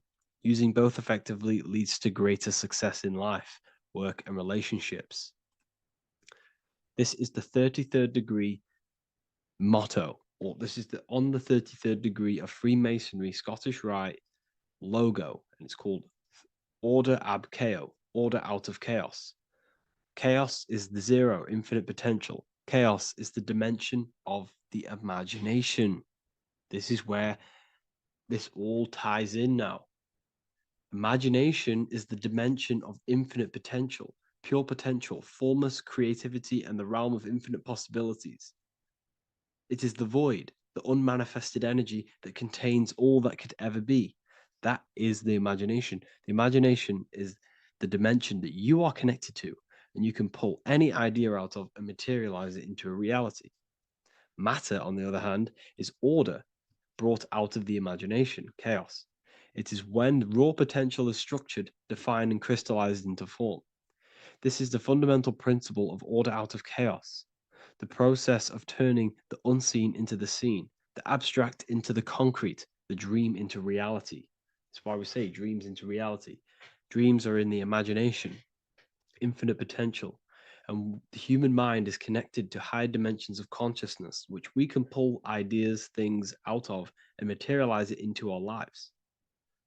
Whether that's good or bad, that's completely up to you. But we have access to higher dimensions beyond the physical plane. And this is the secret that the human mind is connected to, and that you are not just a physical body. Okay? The universe itself was born from chaos. Before form, there was only energy and potential. Our minds function the same way. The mind is a microcosm of the universe. Our thoughts exist in an infinite field of possibility, but they only become real when we take action and give them form. If your inner world is filled with chaotic thoughts and impulsive emotions and negativity, then creating order within is essential for balance, clarity, and growth. What do I mean? Order out of chaos, 0 and 1. All creation comes out of infinite potential. The mind, the imagination, is the infinite potential. The material world is the order. It's the effect. Therefore, if your material world has chaos, if your room is messy, if your body is out of shape, if you do not look after yourself, everything in the physical world is just a reflection of what's going on inside of you, what's going on inside of you. So if you have a messy room in a messy house, this reflects as a messy mind, a chaotic mind, and we must create order in our mind. So this applies to all realms of your life. This applies with your mind, it applies with your emotions, it applies with your manifestation, it applies with the physical world, with the masculine and feminine. 0 and 1 is heaven and earth. It's everything. It's duality.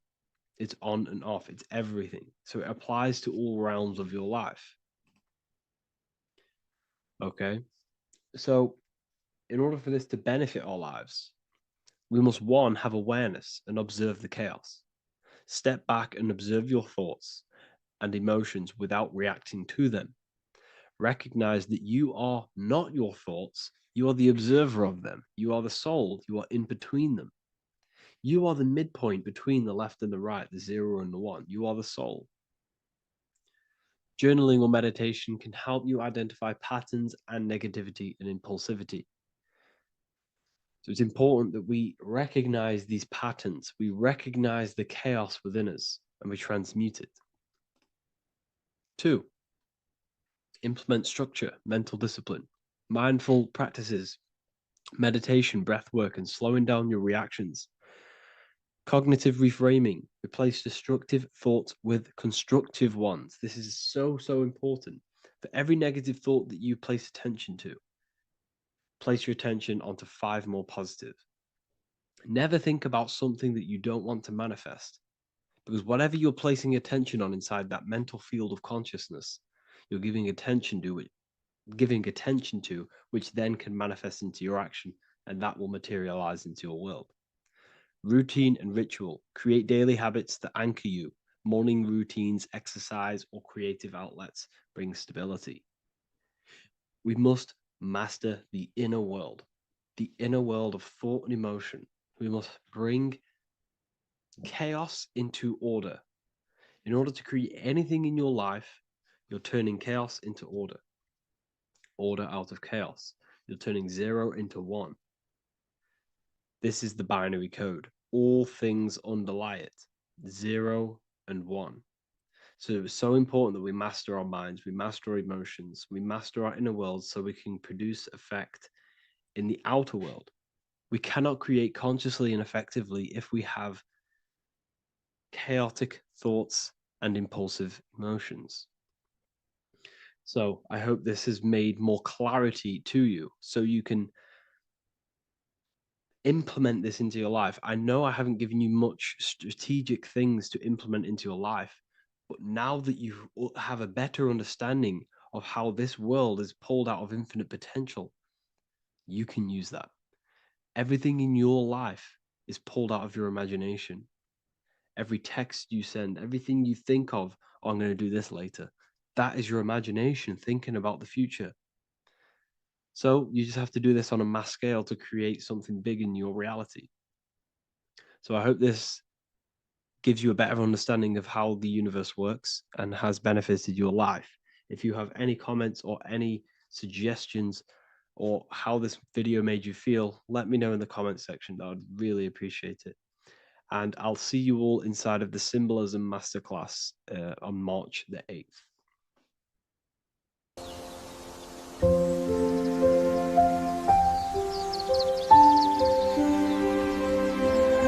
bookofwisdom.com. Visit today.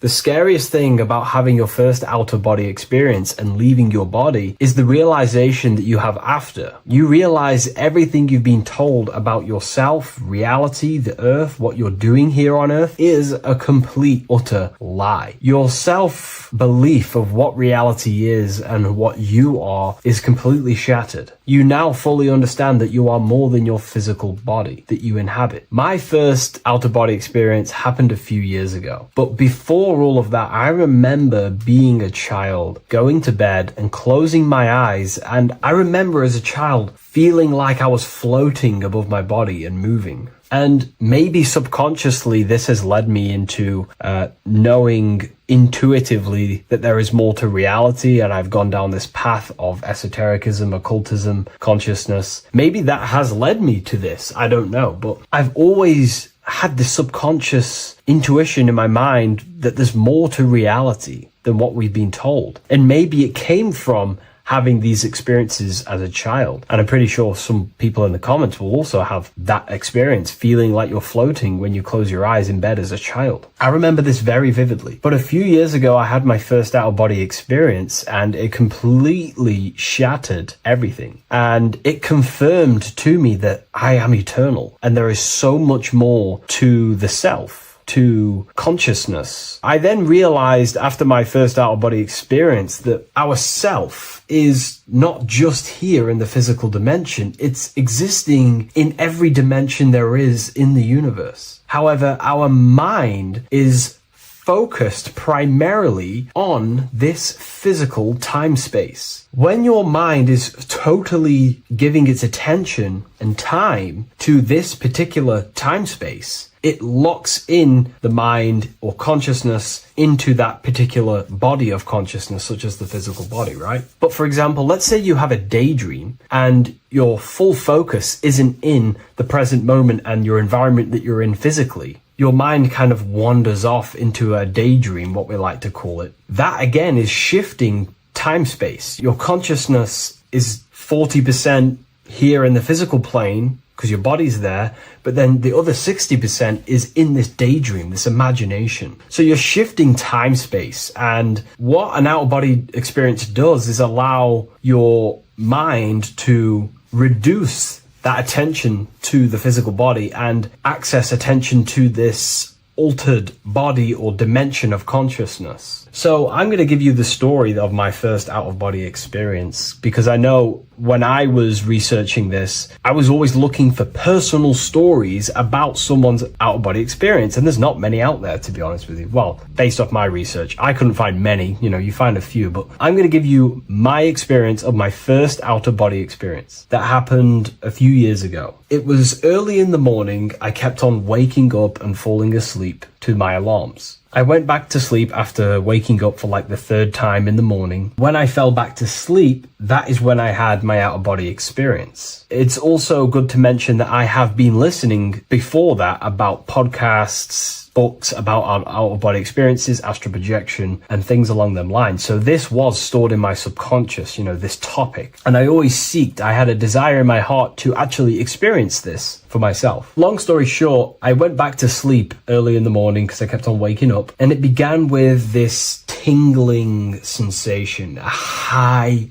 energy sensation. It was like bursting, intense, high frequency energy. My attention was no longer in the time space of my body, but my attention shifted into this energy body, which I now understand. I didn't understand at the time properly, but I now understand that as my consciousness started to feel like it was being pulled upwards, right now, our time space, our attention is in our body, and you feel all the data of the senses, right? And that's what I'm feeling right now. That's what you're feeling right now. But imagine that was completely stripped. My attention was no longer feeling the sensations of my body, because my body kind of just dissolved as I fell back to sleep. So this was a natural out-of-body experience. I didn't force it. I didn't meditate. I didn't do anything. This was just a natural out-of-body experience that I had. And a lot of people get these that I've read about. So my attention started to feel like I was being pulled upwards, and I no longer felt my body, but I felt this intense energy, frequency, sensation all around my body. It felt like this, like it felt like illuminating energy that's moving very, very, very fast. So my conscious awareness was now shifting. I now understand. My whole body faded into this sensation. My whole mind faded into this energy sensation, this tingling free, and it was very, very intense. I was not feeling my normal senses anymore, only this energy. This energy was also pulling me up.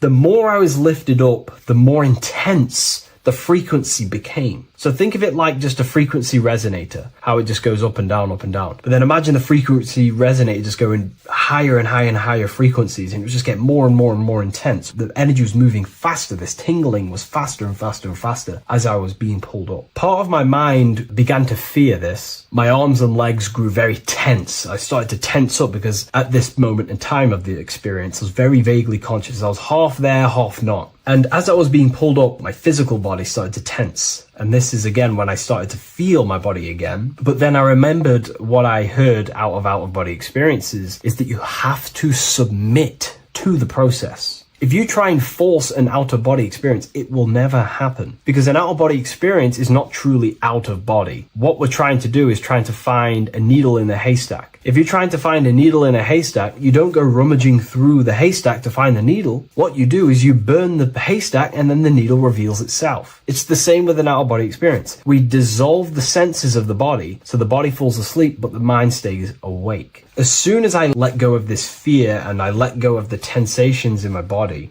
I started perceiving through another state in this energy body, but I didn't see my body. It was just like perceiving and seeing, but no body, like a camera. When you look at a camera view, you don't see what the camera looks like. You're just seeing through the camera. It's the same as that. I had no form, but I was just seeing. I was just like a floating eyeball, seeing into this altered state of consciousness. I was just seeing. I first saw my street outside my house with lots and lots of people walking on the street, but I could not see the people directly. Everything was black and green. The background was black, but I couldn't see the people. I could just see a glow of light around people, like an egg shape. They were just walking on either side of the road, other directions. I could just see more and more people moving faster and faster and faster. I didn't realize then, but then I did start to realize later on in my journey that that was more than likely the etheric plane that I saw. The etheric plane is the plane of life force and vitality and electromagnetic auras. So that was my awareness shifting from physical into then the etheric plane, the plane of life force and energy. Now, the etheric plane is very, very, very difficult to actually access consciously. The etheric plane acts as a bridge between the physical body and the astral body. To actually access the etheric plane alone is very, very, very difficult, and only certain trained individuals can do that. The etheric plane is not really a conscious plane where you can stay there and be conscious. It acts as a bridge between the physical and the astral plane. I could see the glowing auras around people moving along the pavement. The people moved faster and faster until the scene started to just dissolve as these people were just moving faster and faster. It was not very clear at first, but I subconsciously knew that I was having an out-of-body experience. This is when I really started to realize that I'm being shot out my body. When I realized this, I submitted even more. I started to just let go. The more and more I let go, I kind of like split through a veil, and everything became super clear. Before, in the etheric plane that I think it was, the ethereal plane, things weren't very clear. I could only just see glowing auras. However, as I split through the veil of the etheric, this bridge, this place that I was going to, I then split and everything just came super, super clear. I was floating in the sky. I subconsciously knew that I was having an out-of-body experience when I realized this. As I was still being lifted upwards, I then split through the layer where everything just suddenly became super clear. But then I was awake, fully conscious, but I was not in my body. I was just like a camera in the sky. I had no body, no form. I could just see. When I entered this plane, there was some sort of voice guiding me through this whole process. It was a male voice, and it was basically guiding me where I was going. It was telling me what I can do here. This voice was pretty much saying, you can fly, you can think things into reality, you can do this, you can do that. While he was saying this voice, there was no being around me, but I felt a presence of another being. But this voice was just speaking to me mentally. Like, you can't hear it, but I just knew what it was saying.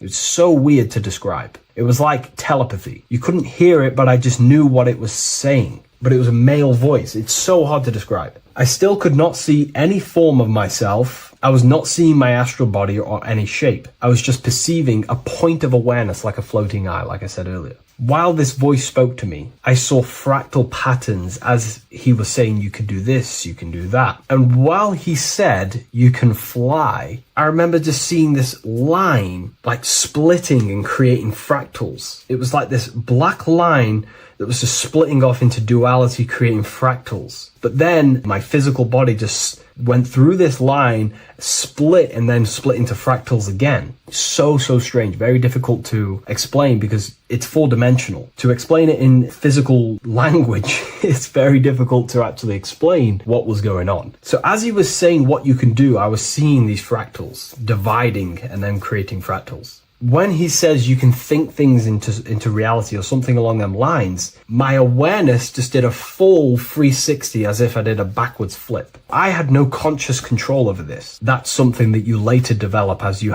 keep having these out-of-body experiences. Your first out-of-body experience, you probably won't be able to control what's going on, but you will have an out-of-body experience if you seek them. I could see all around as I rotated. I looked all the way down and then back to my original angle and point of awareness.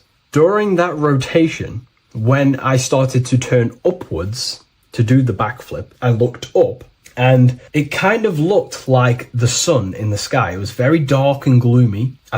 Now I know that was more than likely the lower astral plane because very dark and gloomy. And it was very kind of dense there. I looked up and I could see this. It was like the sun, but it was white, pure white light. And it was shining down over the astral plane. And that was the only light in that place. That's why it was so dark and gloomy there. And I then realized in that particular state, at that time, I thought that was God. I don't know what it was. Maybe it was, maybe it wasn't. Maybe it's the light of the higher mental plane shining through into the astral. But I looked up at it and I realized that was God. That was the source. That was the higher dimension beyond the astral plane, which is the mental plane, the higher astral planes and then the mental planes, the planes of thought. Then once I saw that, I was in complete shock. As I rotated backwards even more, I then get the view of seeing down, completely down, like a bird's eye view. And I could see like an old medieval gloomy town. It was dark, almost night, with very little light. The only light present was the light from above. The town was old-fashioned, gloomy, misty. I looked over it from above. Then the experience began to fade. I don't remember anything after that process. But I'll be honest with you, the process of leaving my body for the first time was extremely intense. The frequency, the energy were overwhelming but powerful. Letting go and choosing to have no fear was the key to that experience. Just to give you a little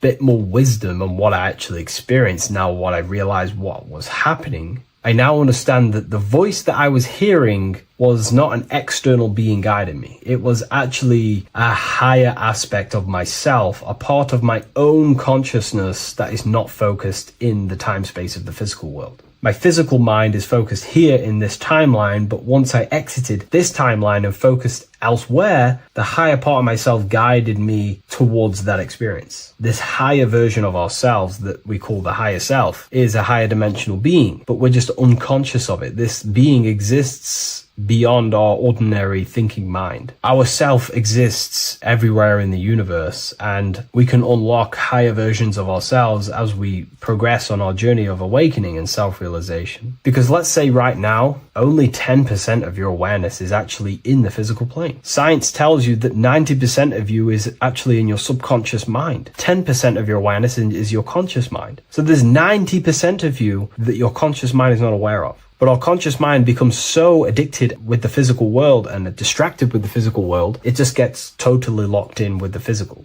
And we never pay attention to the hidden aspects of ourselves, the unconscious aspects of ourselves. And that's why everyone in the esoteric and occult space talks about gnosis, seeking knowledge of self. Gnosis is not knowledge, it's knowledge of self obtained through direct experience. So gnosis is about rediscovering who you truly are. And another bit of wisdom that I could give you from this is that the observer is the same observer that is observing this video right now. You're watching this video, but who is the one seeing the screen? Who is the one seeing the screen of your reality, of what you call life? There is an inner witness consciousness within you who experiences and observes your thoughts, emotions, and actions, experiences and observes the screen you call reality. And that witness also witnesses your dreams. When you shift your awareness from your time space of this body into your dreams, that same witness is witnessing your dreams. So when you meditate, connecting with this witness aspect of our consciousness really does help to excel the process of having an out-of-body experience. Because a lot of people have out-of-body experiences, but they don't understand what's actually going on. They don't understand the nature of it. But it's all mental. You move mentally in that dimension. You create mentally in that dimension. The same that you do in this dimension, but just on a quicker scale, because things manifest in the astral plane instantly as soon as you think of it. Just like the screen in your mind, you think of something, you have a screen of an object in your imagination. That plane, it manifests instantly, but down here, it takes a longer time for things to manifest and condense. Once you understand that thought rules the universe, thought is the creative force of the universe, you start to understand,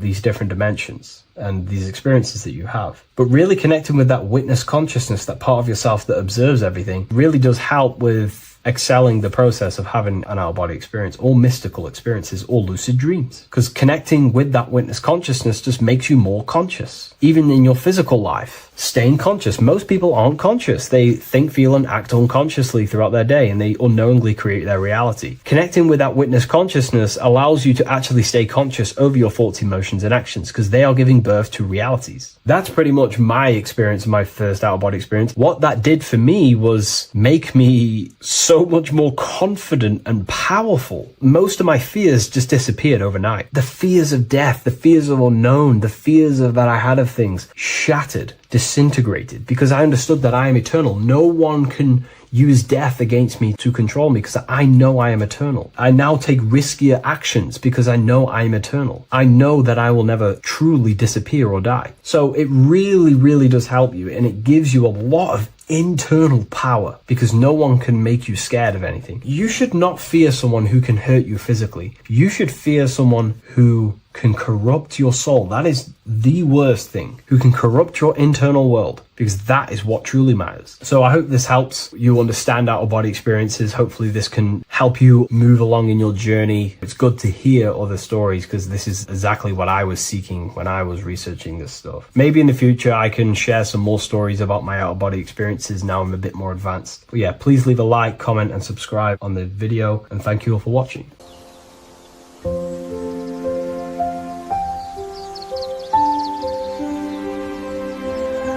bookofwisdom.com. Visit today.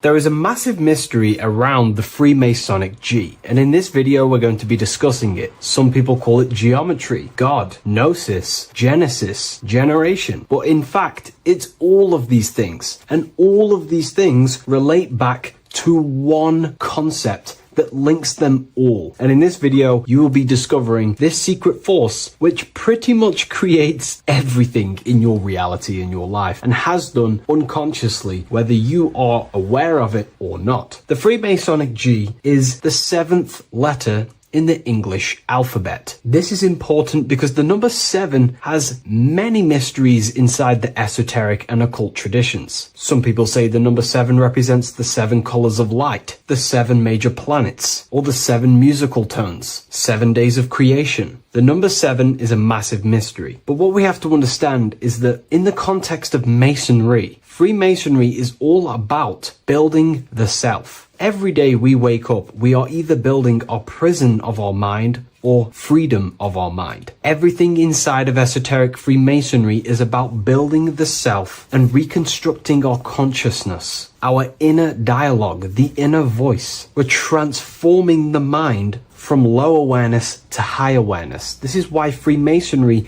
uses the allegory of stonemasonry, stones, chipping away at stones. The stone is in fact you, and we are perfecting the stone, which is your very own mind. Because the universe is a mental construct. Life is happening to us inside our minds. We are all the universal mind expressed and clothed in a different body. Therefore, now we understand that everything is about the internal inside of Masonry. This G relates to something inside of you. Hence why you see the G inside of the square and the compass. It's something internal in you. G is the 7th letter of the English alphabet, and the number 7 symbolizes the 7 cognitions of the mind. In esoteric and initiatory traditions, the 7 psychological cognitions of the mind refer to the 7 distinct modes through which human consciousness perceives, interprets, and transforms reality. Different schools use different names, but across Hermetic, occult, Gnostic, and mystical systems, the same underlying pattern emerges. The mind has 7 functional powers, each representing a layer of awareness and a stage of inner development. Number 1 would be perception. The first cognition is the raw reception of sensory and subtle impressions. It is the gateway where the outer world enters the inner world of our minds. Perception involves learning to see without distortion, to notice the symbolic dimension behind ordinary appearances in an occult interpretation of perception. The second one is interpretation. After perception comes the act of making meaning. The mind organizes impressions into patterns, beliefs, and judgments. Esoterically, this cognition determines whether a person interprets life through the ego or through the higher insight of their higher consciousness. The goal is to purify interpretations so that the intuition can speak through it, to clear our minds of the clutter, master it, and let our higher consciousness shine through it. Number 3 is the imagination. This is the creative faculty that produces images, symbols, and visions in the mind's eye. This is associated with the astral plane. We live in a mental universe of thought.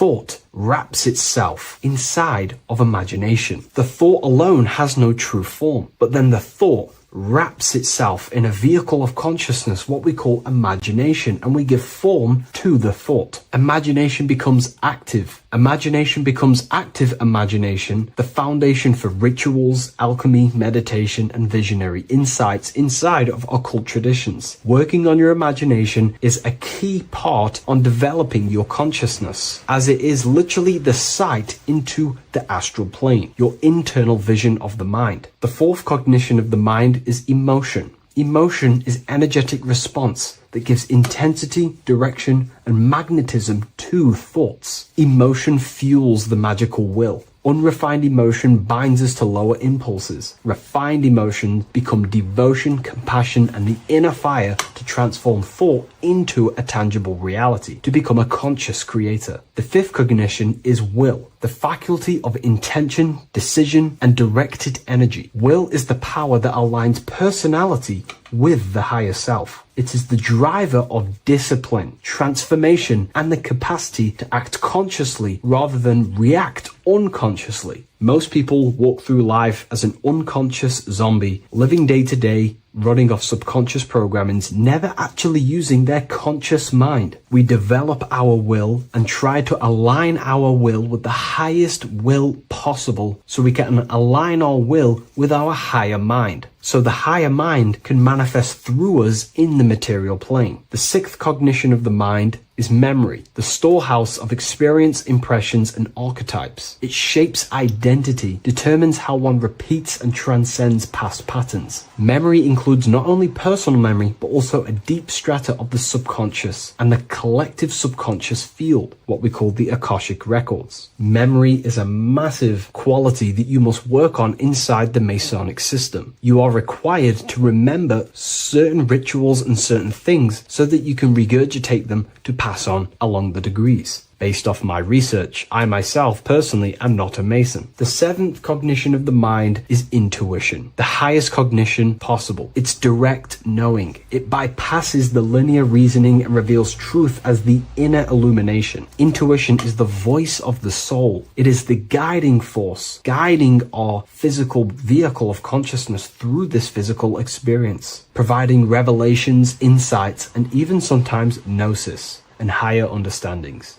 They are the seven principles and cognitions of the mind that we should work on. Sometimes they're symbolized as seven luminary planets, because lumen is light. The planets are light. Light is consciousness. Consciousness is light. Now moving on to the true understanding of the G, the higher understanding of the G, as I mentioned previously. This is what we call the generative principle, the care principle, the human heart principle, the female aspect of consciousness within yourself. All creation is built upon a care. All action is built upon a care. You only act on what you care about. You care about paying the bills and staying inside your house and looking after your family, for example. Therefore, you take the action to generate the reality and generate money to pay the bills. Them actions are driven by the force of care. If you care about a plant, you take the action to water the plant and it grows. If you care about your partner or relationship, you give them attention and care and love, and you grow the relationship. As soon as you stop providing care, watch the relationship crumble and the reality destroys itself.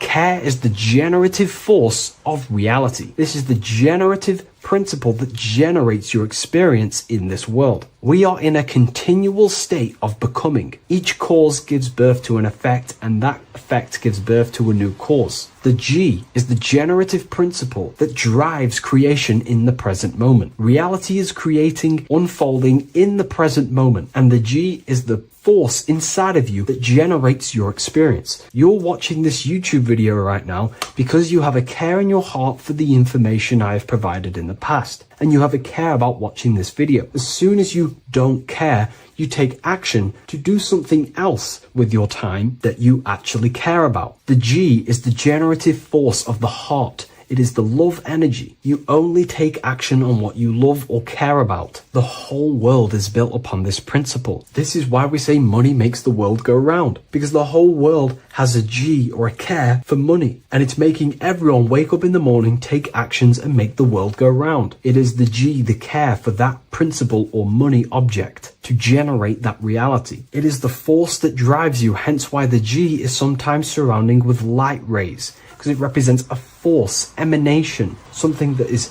invisible but driving the physical body. The G is the internal force that focuses thought into an action. We can think many thoughts, but the thoughts you don't care about, you don't take action on. But the thought you care about, that you have a G for, intensifies that thought, focuses and directs it into an action to generate that experience and reality. The whole world is built upon this principle. The sun is a perfect example of the generative principle. The sun gives all of its life, light, never asking for anything back, making everything grow and generate on the earth. Everything in your life is built upon this principle, and gaining control over your care gives you control over your actions and your reality and what you generate. Once you see this, it is truly beautiful that the world is actually built upon love. This is why they say love is the force of God. It is. Truly. This is the reason why God begins with a G. It's about Genesis.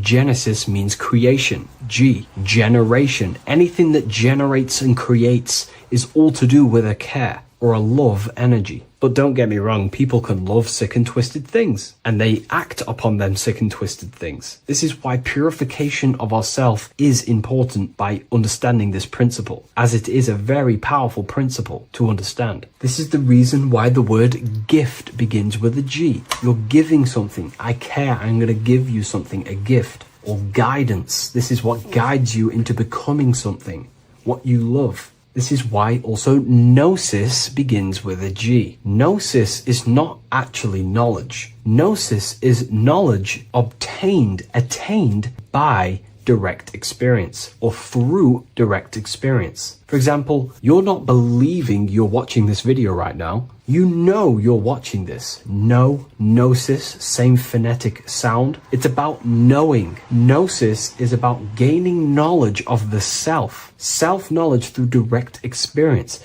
Instead of believing in God, I seek to know God through direct experience by altered states of consciousness, transcendent meditations, understanding human anatomy, understanding the laws that govern my mind, understanding creation. That is direct gnosis, knowing that God exists instead of believing he exists. By going within the self, questioning the self, and gaining a deeper relationship with the inner observer, you start to gain gnosis, self-knowledge through direct experience. And in order to gain gnosis, you have to care, because gnosis requires action. It requires you to meditate and go within yourself. It requires you to study yourself. It requires you to go within yourself. And in order to do that, you have to care. If you don't care about knowing yourself, you won't take the action to generate the gnosis. If we take a look at this piece of Freemasonic artwork, we can see a whole lot going on here. But if we focus down here with the temple with the letter G on, and when you walk through the temple, there is a pathway leading up a hill towards the light. The light reveals things. If something is in darkness, you can't see it, but the light reveals something. It's symbolizing truth, the light of gnosis, knowingness. And in order to walk this path, you have to go through the temple, which means entering in yourself. This is symbolic of the path. The Masonic path is about the self, reconstructing and learning about the self. In order to walk up that hill, it takes a lot of effort. It's not easy walking up a hill. You're going to be tired. It's not easy. It's horrible. Who likes walking up a hill? I know I don't, but people like hiking and stuff. I understand that, but it's symbolizing this is hard work working on yourself, because the labor of working on your mind is the hardest labor you will ever do. It's called the great work or the Masonic work. And in order to climb that mountain, you go through the G. You have to have the care. If you do not have the care, you will not walk up that mountain. You will not generate the gnosis. You will not get close to the light. You have to have the G to walk that path of self-mastery and working on your mind. This is very, very important. If you want to gain the light, you have to have the G inside of you. You have to have the care to generate a higher consciousness. If you want to earn more money, you have to have the care, or else you will not take the action necessary to generate that reality. This is why we have to master ourselves and write down everything you love. It could be even the bad things. It could be lust. It could be anything you're wasting your care energy on. Try and remove them one by one. Master them and become disciplined. And then you will have more G energy, care energy to direct towards something else in your life to generate and grow that experience or reality. Again, the word grow, G. It is a growing force. What you place your love and care into grows and expands. What you have a G for is what you spend your time and attention on, your two spiritual currencies. So this is the Masonic G, and I hope you gain a deeper understanding of this. So that is pretty much everything about the Masonic G that you need to know, and hopefully this has helped you. If you wish to learn more and gain guidance through your life and understand yourself on a deeper level, the book I've used today is called The Book of Symbolism. I'll leave a link in the description. What if dreams aren't random at all, but messages from a deeper part of yourself, trying to show you things? In this video, you're going to learn exactly what dreams are from an esoteric view, how to control dreams, and how to dream more frequently. Dreams are not nonsense. They are expressions of the subconscious mind. In the daytime, we're using our conscious mind, what we are aware of. This represents the daytime, the sun, the external world. We're operating in the external, outside the body, in the day. But when we go to sleep, we return inward. Everything does this breath. We breathe in through the nose and out through the nose. Everything does this in and out process in the universe. We live, we die every single day. We wake up, we express things in the external. Then at nighttime, we return back to darkness, back to the internal. This is the breath of the universe. We have summer, we have winter. This is the breath of the sun and the seasons with the earth. You have an internal world and an external world. External is physical, the internal is spiritual. Like I said, when we go to sleep, we are returning back to the internal world of your own consciousness and subconscious mind. Your subconscious mind holds everything about you, your memories, your traumas, everything you've ever learnt, your language, your name, your job, everything you identify with is stored within this vast network of the subconscious mind. It is your own personal consciousness. Therefore, when we dream, we return back to the subconscious mind, and we are in fact thinking, but in a subconscious way. The subconscious does not speak the same language as the conscious mind. The conscious mind uses language, thoughts, and all things that are very logical and very easy to understand.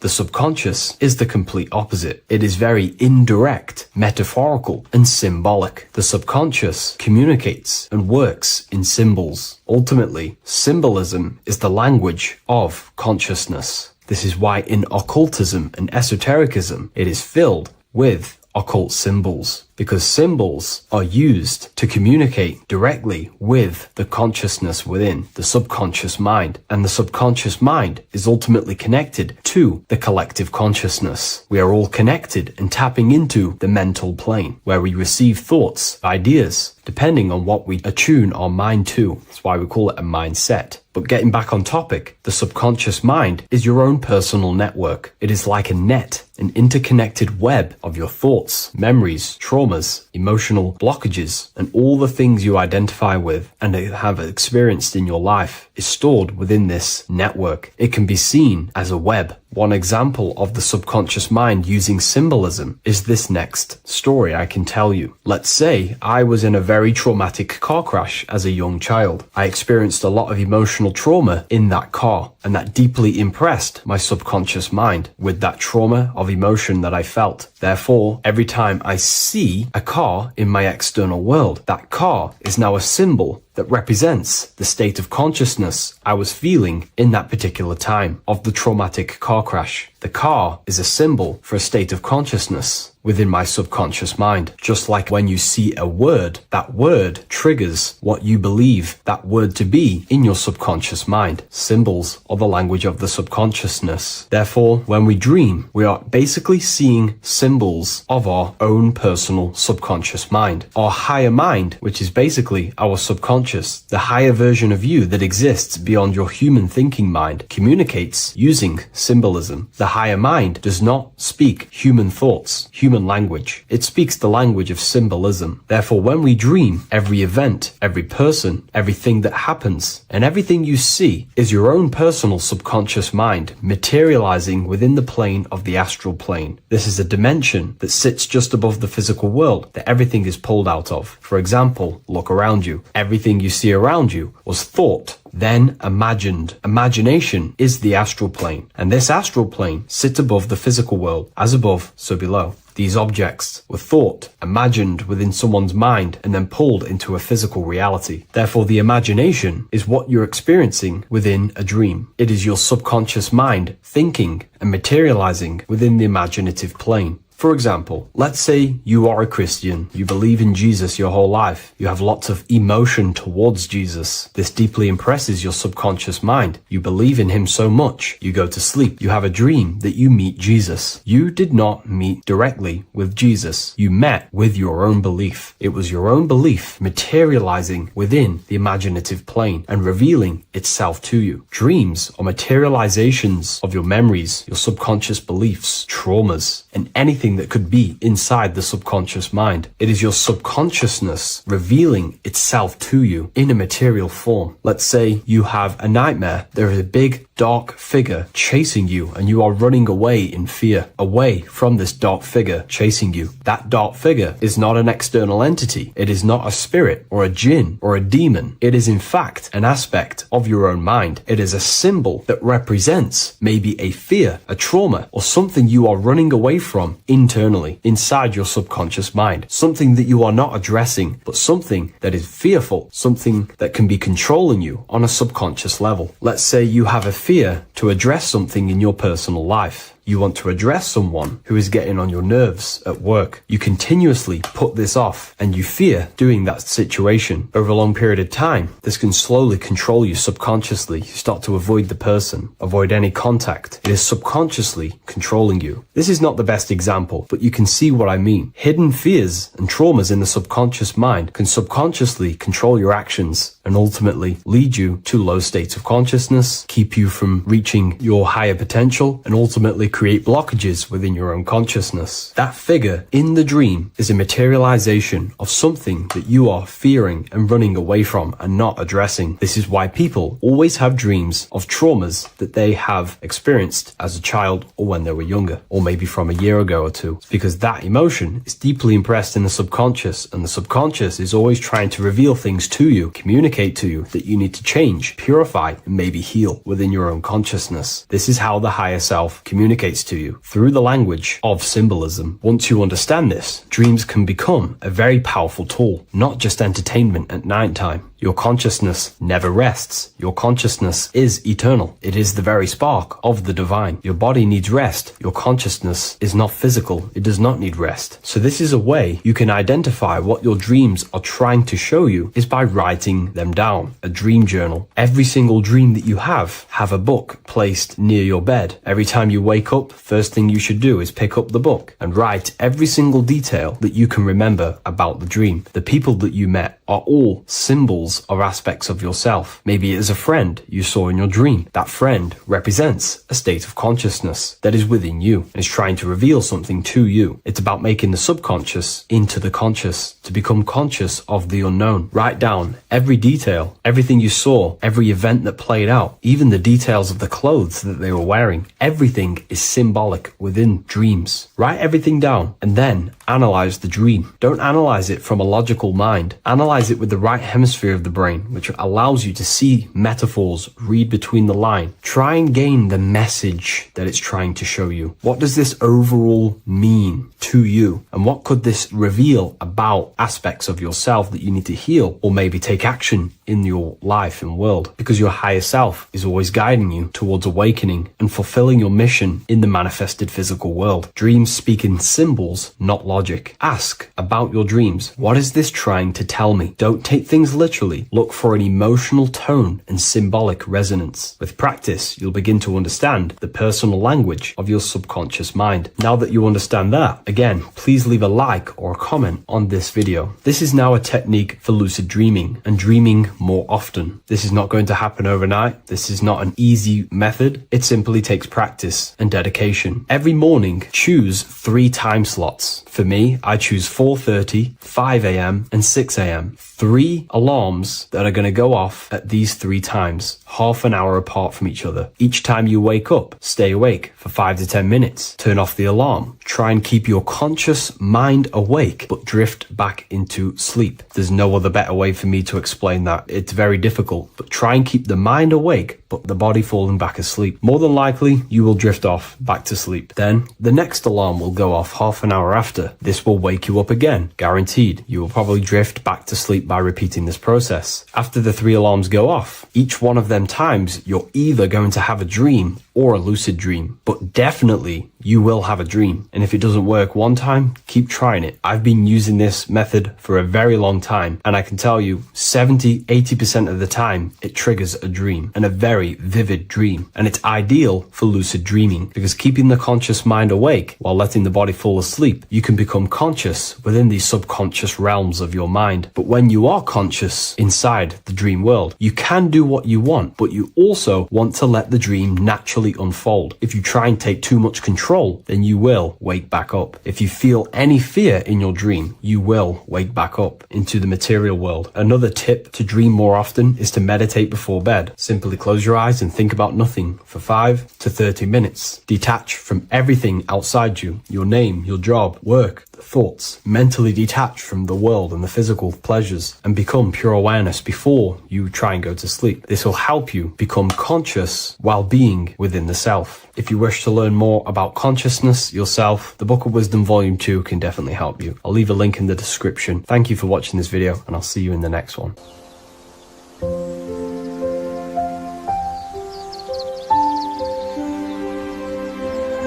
bookofwisdom.com. Visit today.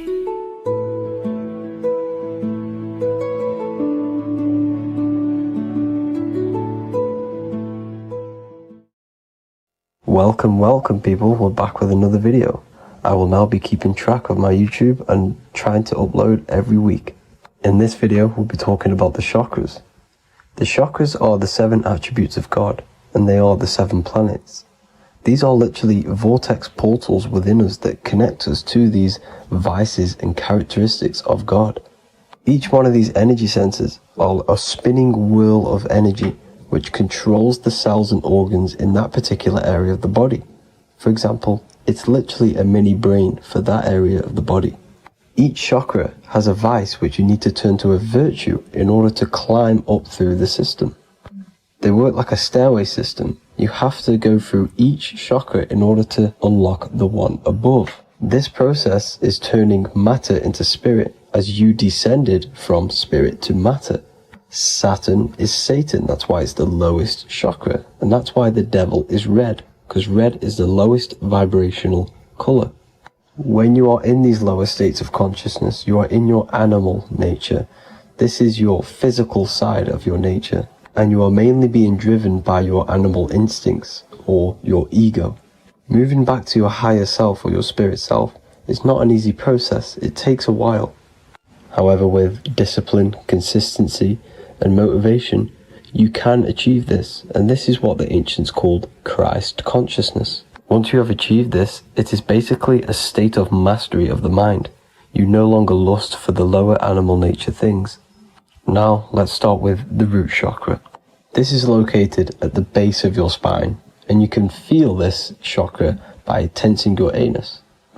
This energy center is in control of your survival needs, your vitality, stability and security. Now, if this chakra is unbalanced, you will feel insecure, fear, anxiety, unstable, low self-esteem, anemia, over or underweight, and constipation. In order to balance this chakra, you need to feel grounded, embodied, stable, calm, centered, a sense of safety and trust in yourself and the world around you. The next chakra is the sacral chakra, which is located around the belly button area. You can feel this chakra just by sucking in your belly. This chakra is to do with relationships, self-worth, creativity, empathy, and most importantly, sexuality. This is the most important one in order to start to raise your vibration overall, is giving up the over-sexualized nature. In order to balance this chakra, you need to come into harmony with all the toxic relationships that you have. Get rid of the fear, the anxiety, the isolation, and 100% get rid of the over-sexualized nature. Lust is one of the most lowest vibrations you could possibly feel. It is literally manifesting hell. In order to work on this chakra, you need to feel self-worth. You need to do creative things, empathy, healthy relationships, and 100% being confident. The next chakra is the solar plexus. This is to do with personal power, will, metabolism, eating, happiness, and your self-esteem and self-identification. You can feel this chakra just above your belly, below your ribs, and you can suck in this area. If this chakra is blocked, you will feel lack of confidence, difficulty in manifesting your desires, low self-esteem, misuse of power, misuse of dominance, weak will, and shame in yourself. Biggest one for this chakra is overeating, as it's to do with metabolism. If you are overeating, you are literally unbalancing a lot of your lower chakras, not just the solar plexus. In order to work on this chakra and balance it, you want to have a positive self-identification. You want to feel happy, a happy self-esteem, effectiveness to people, not overeating, and a strong willpower. Now for the heart chakra, one of the most important chakras. Chakra is to do with love, understanding, trust, hope, openness, compassion, balance, and forgiveness. The most important because your heart is the tree of life in the body. It is the center of the toroidal field. It is the most powerful chakra. Your heart is 5,000 times stronger magnetically than your brain. Once you have hit the heart chakra and you start surpassing the heart chakra, you are now turning matter into spirit, as the lower three chakras are dense and physical, and the above the heart chakra are turning to spirit. As you can see already, this is a hard and long process of working on yourself physically and internally. The symptoms of a blocked heart chakra would be lack of love or too much love, difficulty to accepting or giving love, lack of compassion, loneliness, and lack of emotional fulfillment. Finally, a lack of connection with a divine or to nature. In order to balance this chakra, the most important thing and the most powerful thing you can do is loving people, accepting and giving lots of love. Second most important thing to balance the heart chakra is balance. You need a balanced life. You need balance in all aspects of your life. Now for the throat chakra. This is a very important chakra as it's to do with communication. A symptom of this being unbalanced is a lack of self-expression and putting on a front all the time, acting with the ego. In order to balance this chakra, you need to constantly self-express yourself. You can't be putting on a front. That voice inside your head, you have to let it come outward. Don't just block it off with a wall. Self-expression will lead to you gaining friends who actually like you for being you, and not these fake friends that you have to put on an ego for. In order to balance this chakra, you need to express yourself, express the word that's within you. Don't be lying to people, don't deceive or be deceptive. The next chakra is the third eye chakra. This is starting to get very advanced and you are coming very close to spirit. Just before we head on, I want to announce the PDF is now available, containing all the presentations I've ever made, all into a condensed 38-page PDF. The link will be below this video for you to access. And if you want to learn how to create reality using your mind, how to attract your desires, how to get out of the situation you are in, the link will also be there for the Manifestation Mastery course. Now for the third eye chakra. The third eye chakra controls the pineal gland, which is your first eye. It's to do with your psychic abilities, channeling, telepathy, astral travel, visions, and connection to the higher self. You need all of the chakras aligned to get the full potential out of your third eye or pineal gland chakra. For example, if you're astral traveling and you fear something, you will be instantly shot back to your body. So you need to master all of the chakras before you go on and try and do these higher spiritual activities. Symptoms of the third eye chakra being blocked is lack of imagination, lack of vision, lack of concentration, blocked or clouded intuition, can't see the big picture, and especially overly reliant on logic and intellectual thinking. A good way to work on this chakra is imagining things, vision things, trust your intuition at all times, always follow that inner voice. Cut out the tap water which contains fluoride. Fluoride blocks the pineal gland. And cut out all junk food because all of this is affecting your pineal gland. When in meditation, you want to focus your eyes and your attention to the center of your head between the two eyebrows. This is where the pineal gland is located. This will help and awaken the pineal gland over time when you keep doing these meditations. Finally, for the crown chakra, This is to do with universal consciousness, all-knowing, enlightenment, cosmic connections, the God source. This chakra is blocked by being cut off from spirituality, plagued by the senses, being tricked into the five senses and being tricked into thinking you are the body. In order to work on this chakra, you need to feel grounded. You need to know yourself, your real self, the voice within you. Have common sense, have specific decisions that you're making, be very direct. Now we've got out of the way all of the chakras, I can now introduce methods and meditations which will help you unblock them spiritually. When meditating, you want to get into the present moment in a nice, comfortable position. Bring yourself to the present moment by saying, I am here right now, nothing else matters. Keep repeating this over and over with your eyes open or closed. After a couple minutes of bringing your attention to the present moment, you can now start to breathe in through the nose deeply and breathe out through the mouth slower than you breathed in. Place your attention on the chakra that you want to balance. Think of a high vibrational emotion like love, and think of this while placing your attention on that chakra. You can do this exercise every day for 10 to 20 to 30 minutes. The longer the better. Another practice you can do is by chanting the Bijis for each chakra. They are here starting from the root chakra all the way to the crown chakra. Or you can chant the 7 vowels. There are not 5, there are actually 7. A, I, A, O, U, M.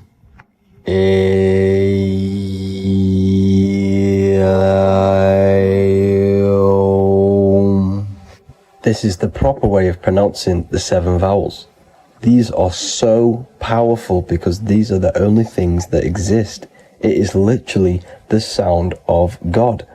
By pronouncing them right, you can actually create a lot of power within you and align your chakras. That's it for this video, people. I'd appreciate a comment and a like to help the algorithm. I appreciate you all. Love and light.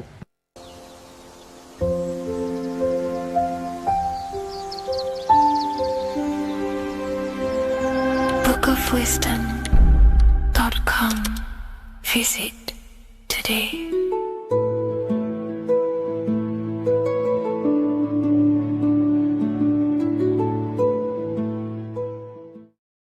Creation demands destruction. Every time you release your sexual fluids, you're destroying a part of yourself to create an extension of yourself. For example, if you want to create a business, you have to destroy your time, attention, and energy in order to create the effect of the business. All creation demands some sort of sacrifice or destruction. This falls under the law of polarity in the universe. It's the same with your sexual fluids. Your sexual fluids, especially as a man, contains minerals, all the minerals in your body. It contains your vitality. It contains your DNA. It contains the blueprint of you, and it can create a whole new human being. You are literally playing with the power of creation if you are releasing your sexual fluids too much. Sexual fluids also extend beyond the physical plane. They contain astral forces because all physical creation is a mental creation. We live in a mental universe. Everything begins as a thought in the mind, then the thought takes the form and the body of imagination, which is an astral force. Imagination turns into etheric emotional energy. Then the etheric emotional energy turns into the physical action and the physical manifestation. We live in a mental universe. Therefore, these dimensions do not exist separately. They are permeating and mixing in with all. Your physical body has an astral body. Everything physical has astral forces behind it. Semen is known as the astral fluid of the soul. It feeds nerves, the channels of life force and consciousness within the body. And every time you release it, you're destroying a part of your vitality, your brain, your nerves, your energy levels, your creativity, and your DNA to create an extension of you. Therefore, it is a sacred fluid within your body and not something to be played with and to be released too much. Think about it. This is a very creative energy, your sexual fluids. It can create a whole new human being. This is how powerful it actually is. It is the power of creation, and the misuse of this power can destroy your own vitality and your life of your body, because that life you are giving in order to create an extension or a child is the same life you could keep inside of you and not waste to recycle and regenerate the body. Sexual energy has been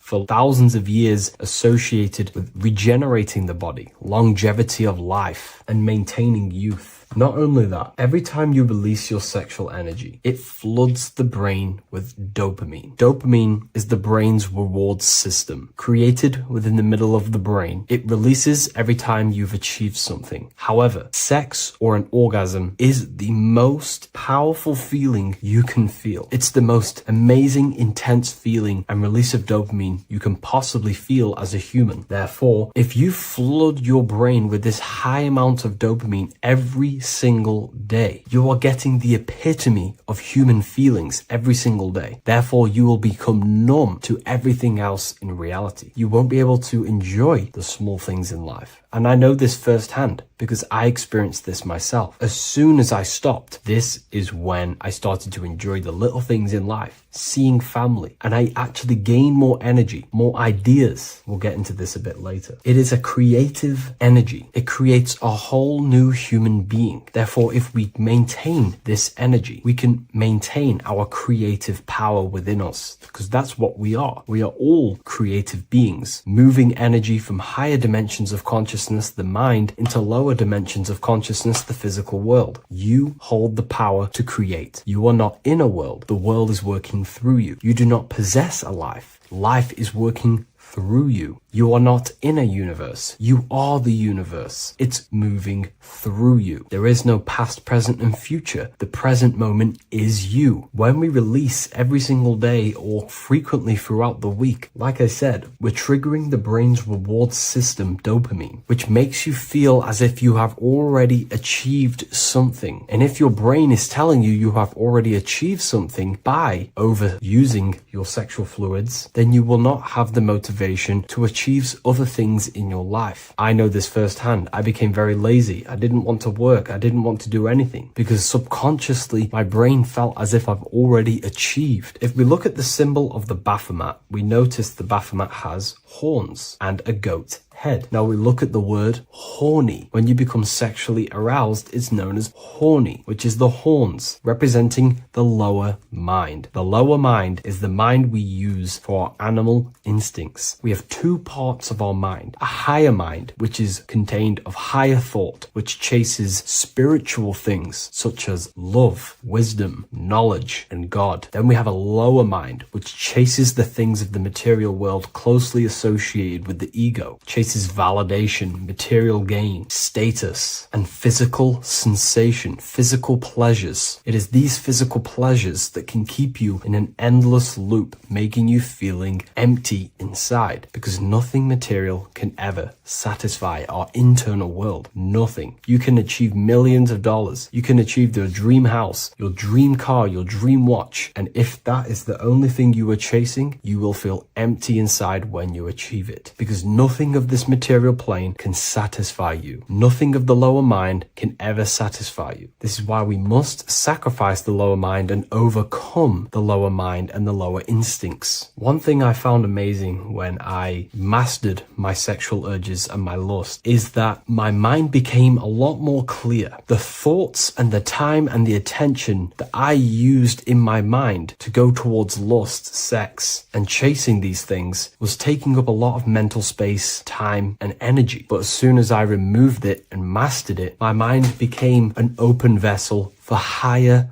thoughts to be received from the higher mind. The mind is like a radio antenna. Whatever we attune it with, that's what we receive. If we're constantly thinking about lust and low-level pleasures, we're going to just receive low-level thoughts. But once we remove all of the lower mind and we conquer our physical body and physical urges, our mind becomes an open channel for divine thoughts and spiritual thoughts. This is what most people call today as downloads. You receive wisdom from your higher self. Not only do you receive more wisdom, you just receive more power to create. The male and the female come together to create a child. That's how you were created. Now, the law of correspondence teaches as above, so below. It refers to everything in the universe. Therefore, in order for you to create a reality, to give birth to something, you have to bring together the masculine and the feminine. Your masculine forces are willpower and actions. Your feminine forces are emotions and imagination. When you combine the willpower, action, emotions, and imagination and combine them together, you can give birth to reality. But it's important to only give birth to things that are spiritual, that are good,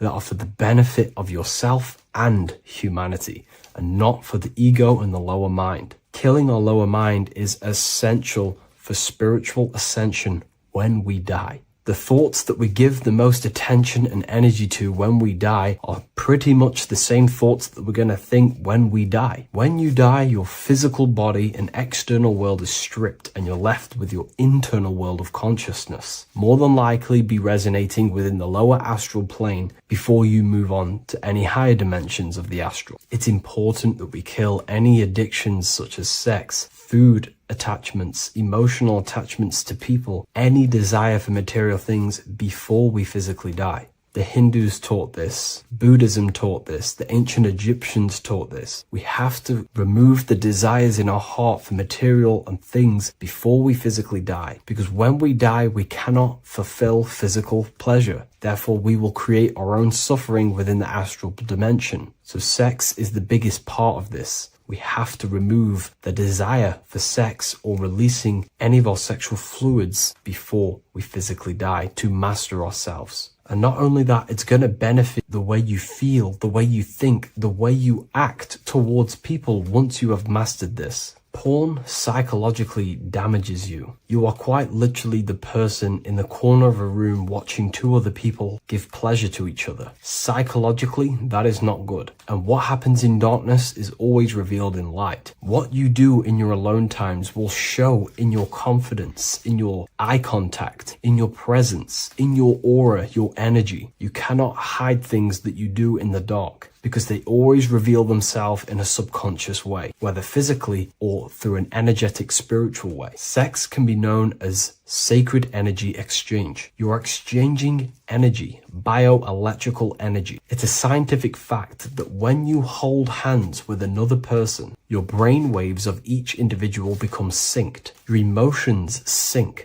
And you exchange electromagnetic energy because you are an electromagnetic being. When you have sex with someone, you are literally exchanging emotional energy. Your aura is not just an electromagnetic field. It is literally a manifestation of your internal consciousness. Your consciousness contains your thoughts, your beliefs, your traumas, your emotional state. And this manifests externally through the vortex of your heart into an energy presence around your body. This is why you can feel sad when someone else is sad next to you, because their energy is merging with yours. When you have sex with someone, you are quite literally exchanging consciousness, beliefs, traumas, emotions, feelings, vibrations, and your consciousness merges with their consciousness. So be careful with just having casual sex. Now, I'm not here trying to say never release, never have sex with your partner. I'm not saying that. I'm saying take caution with these things. Take my teachings with a pinch of salt. If it benefits you, that's great. I'm not here to tell you how to live. I'm simply giving you my research and the things that have helped me in my life on my esoteric research, awakening, or spiritual path. I don't like calling it a spiritual path, because it's not spiritual. It's simply just life, the knowledge of consciousness and the self. So I hope this video helps. If you'd love to read this book, I'll leave a link in the description. This book I wrote myself called The Book of Wisdom, Volume 2.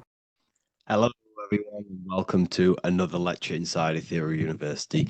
In this lecture, you will learn about the death process and how to prepare for it, and why that preparation is so important. So let's get straight into this. You must understand, as a spiritual creature that you are, you have a visible nature and an invisible nature. You never truly die. You are an eternal soul experiencing a temporary physical world. The inner world of thought and emotion is eternal, while the outer world of matter is mortal. Everything that is seen is mortal, everything that is unseen by the eyes is immortal. When you die, your external physical world will be stripped away, leaving only your pure consciousness in its raw form, drifting within the astral plane. So here you see your physical external body and your internal world. And your internal world is your state of consciousness. It's your state of consciousness. Your thought and emotion is one overall state. Okay? So you must understand these planes. You have the physical body, the etheric double, an astral body, a mental body, and the Buddhic body.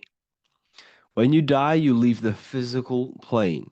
Then you will more than likely leave the etheric plane because the ether acts as like a portal. Everything comes out of the ether and returns back to the ether. I can break that down in another video in electromagnetism. But electromagnetism is ether, energy coming in and out of the ether. You will, every single day you die, every single day. There's a cycle of life and death occurring all the time. Every single day, you go to sleep, you go back, your consciousness slips back through the ether. And then when you wake up, your consciousness comes back through the ether into the physical plane. Death is just a bigger macrocosm of the microcosm cycle of life and death. So you will return back to the astral, which is the realm of imagination, infinite possibilities. And this is where thought forms start to manifest. Okay. So depending on how advanced you actually are mentally and emotionally, will depend how long you stay in the astral. Now, what we must understand is that there is many different components to the astral. We have the higher astral, the middle astral, and the lower astral. These are all vibrational states.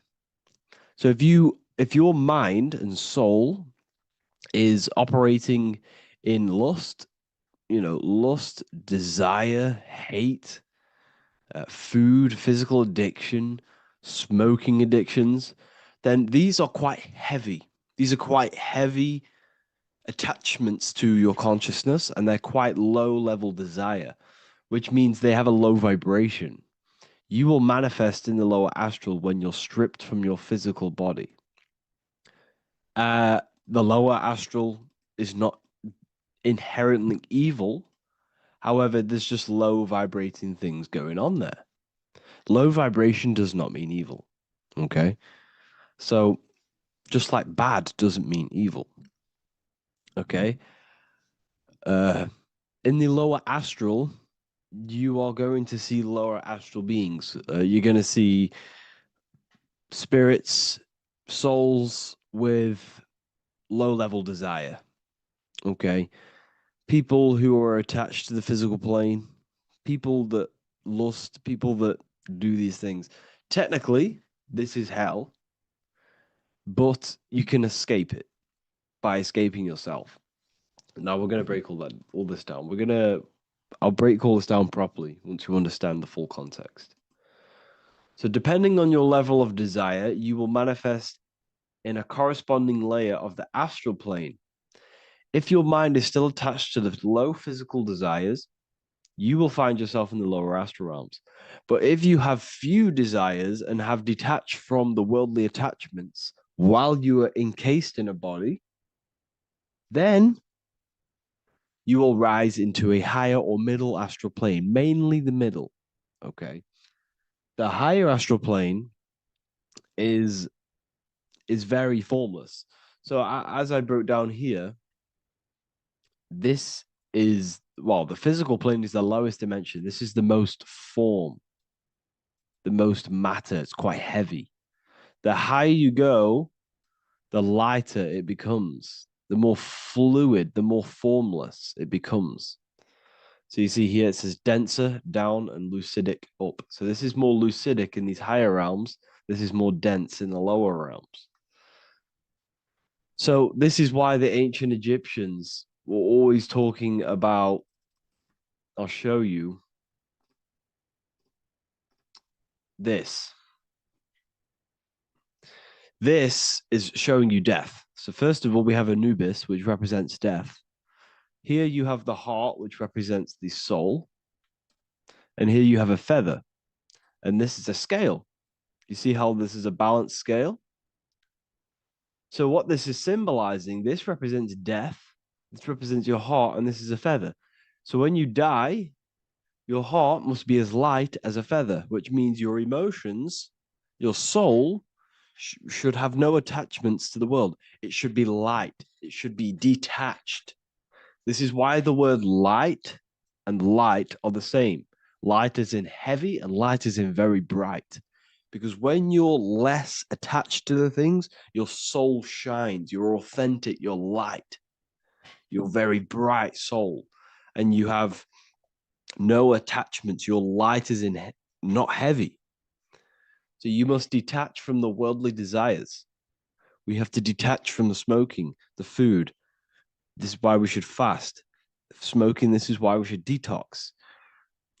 We should also meditate. We should also be able to sit with ourselves for long periods of times. Okay, I'm going to break all this down properly. But that's why the Egyptians show you the symbolism here. Okay. So you're stripped of your material body. So that state of consciousness you're in right now, your inside world, if you shut your eyes, that state you're in, that is what you're going to experience when you die. Okay. And you're going to be manifested into the astral. In the physical plane, you can mask or hide almost anything. But in the spiritual realm, you cannot. The astral body, your thoughts and emotions directly shape your spiritual body, your astral body, revealing your true inner state. So your desires that you can hide in the physical plane, your emotions, your thoughts, you can't hide any of that in the spiritual plane, in the astral plane. That will directly shape who you are, your color of your astral body, and your astral body as a whole. So here we have Kim Kardashian. If you could see this lady's astral body, you would run so far that you would be horrified for the rest of your life. If you could see their spirit, their astral form, it would be horrific because their mind is so attached to, physical things, so attached to desire, money, fame, worship, power. These people do not want to die. These billionaires and millionaires will never want to die. They will do whatever they can to stay alive because they understand what when they die, they have to face themselves. They have to face their inner world. And their astral body, their true authentic self on the inside is horrible and horrific and so low vibration. So this is where it comes in. You must be as light as a feather. This is what the Egyptians are showing you in their artwork. Your soul must be as light as a feather. In order for the soul to ascend to a higher plane and not look at that physical plane and say, I want to go back or I want to desire things down there, you must detach now and prepare for death. Hell is not a place. It's your own personal suffering born from within. If your mind and soul are deeply attached to mental fixations, emotional wounds, and physical addictions tied to the material world, that pain will follow you into the astral. This is your true judgment day. You judge yourself when you die. You see your authentic self. There's no hiding. Right. Imagine right now that you that everything you cling to was stripped away. No matrix, no electricity, no food, no TikTok, no phone, no possessions, no distractions, no one else. Could you sit alone with yourself for just 1 hour? Could you sit alone with your thought and emotion? That moment of truth is what you must begin to prepare for. Could you sit alone with yourself? Can you sit alone for long periods of time and just think? And if you cannot, then you're running from your internal world. You're running from your thoughts. You're distracting yourself from your thoughts. This is what we must address. Now, don't feel bad if this is you. We've all have problems. We all have internal problems. But this is what we have to face directly in order to prepare for life after death. We must meditate for long periods of time. Not even meditation. We should be able to sit with ourselves with no distractions and just think.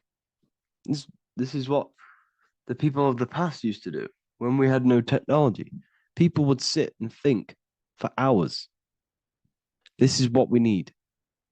Because if you cannot sit with yourself, imagine sitting with yourself with no physical body. That's the level that's going to happen. And we need to prepare for that. The soul and mind must become as light, as weightless, as radiant as a feather to ascend to a higher plane and move beyond the physical life. To rise, they must release heaviness, attachments, burdens, fears, and desires. The lighter and brighter your inner being becomes, the more freely it can rise into a higher state of existence. Ascension is not about going somewhere, it's about becoming something pure, clear, and luminous. Okay, this is very important. Very, very important. We must detach from the worldly things. So, enough of that. How do we do it? How do we attach? How do we prepare? Number one, you must detach from the material things. Start loosening your grip on things, possessions, titles, even identities. They are temporary. Appreciate them, but don't let them define you. Let nothing outside of you define you. Nothing. Your name is not you. Your job is not you. Your reputation is not you. Your bad past is not you. Your good past is not you. Your business is not you. Everything outside of you is not you. Now, what I'm saying is, I'm not saying go full right hand path and never care about anything physical, never care about your family, don't love your family. I'm not saying that. What I am saying, love these things, love these outside things, but do not become attached and do not let them define you. You must be okay with losing anything that is outside of you.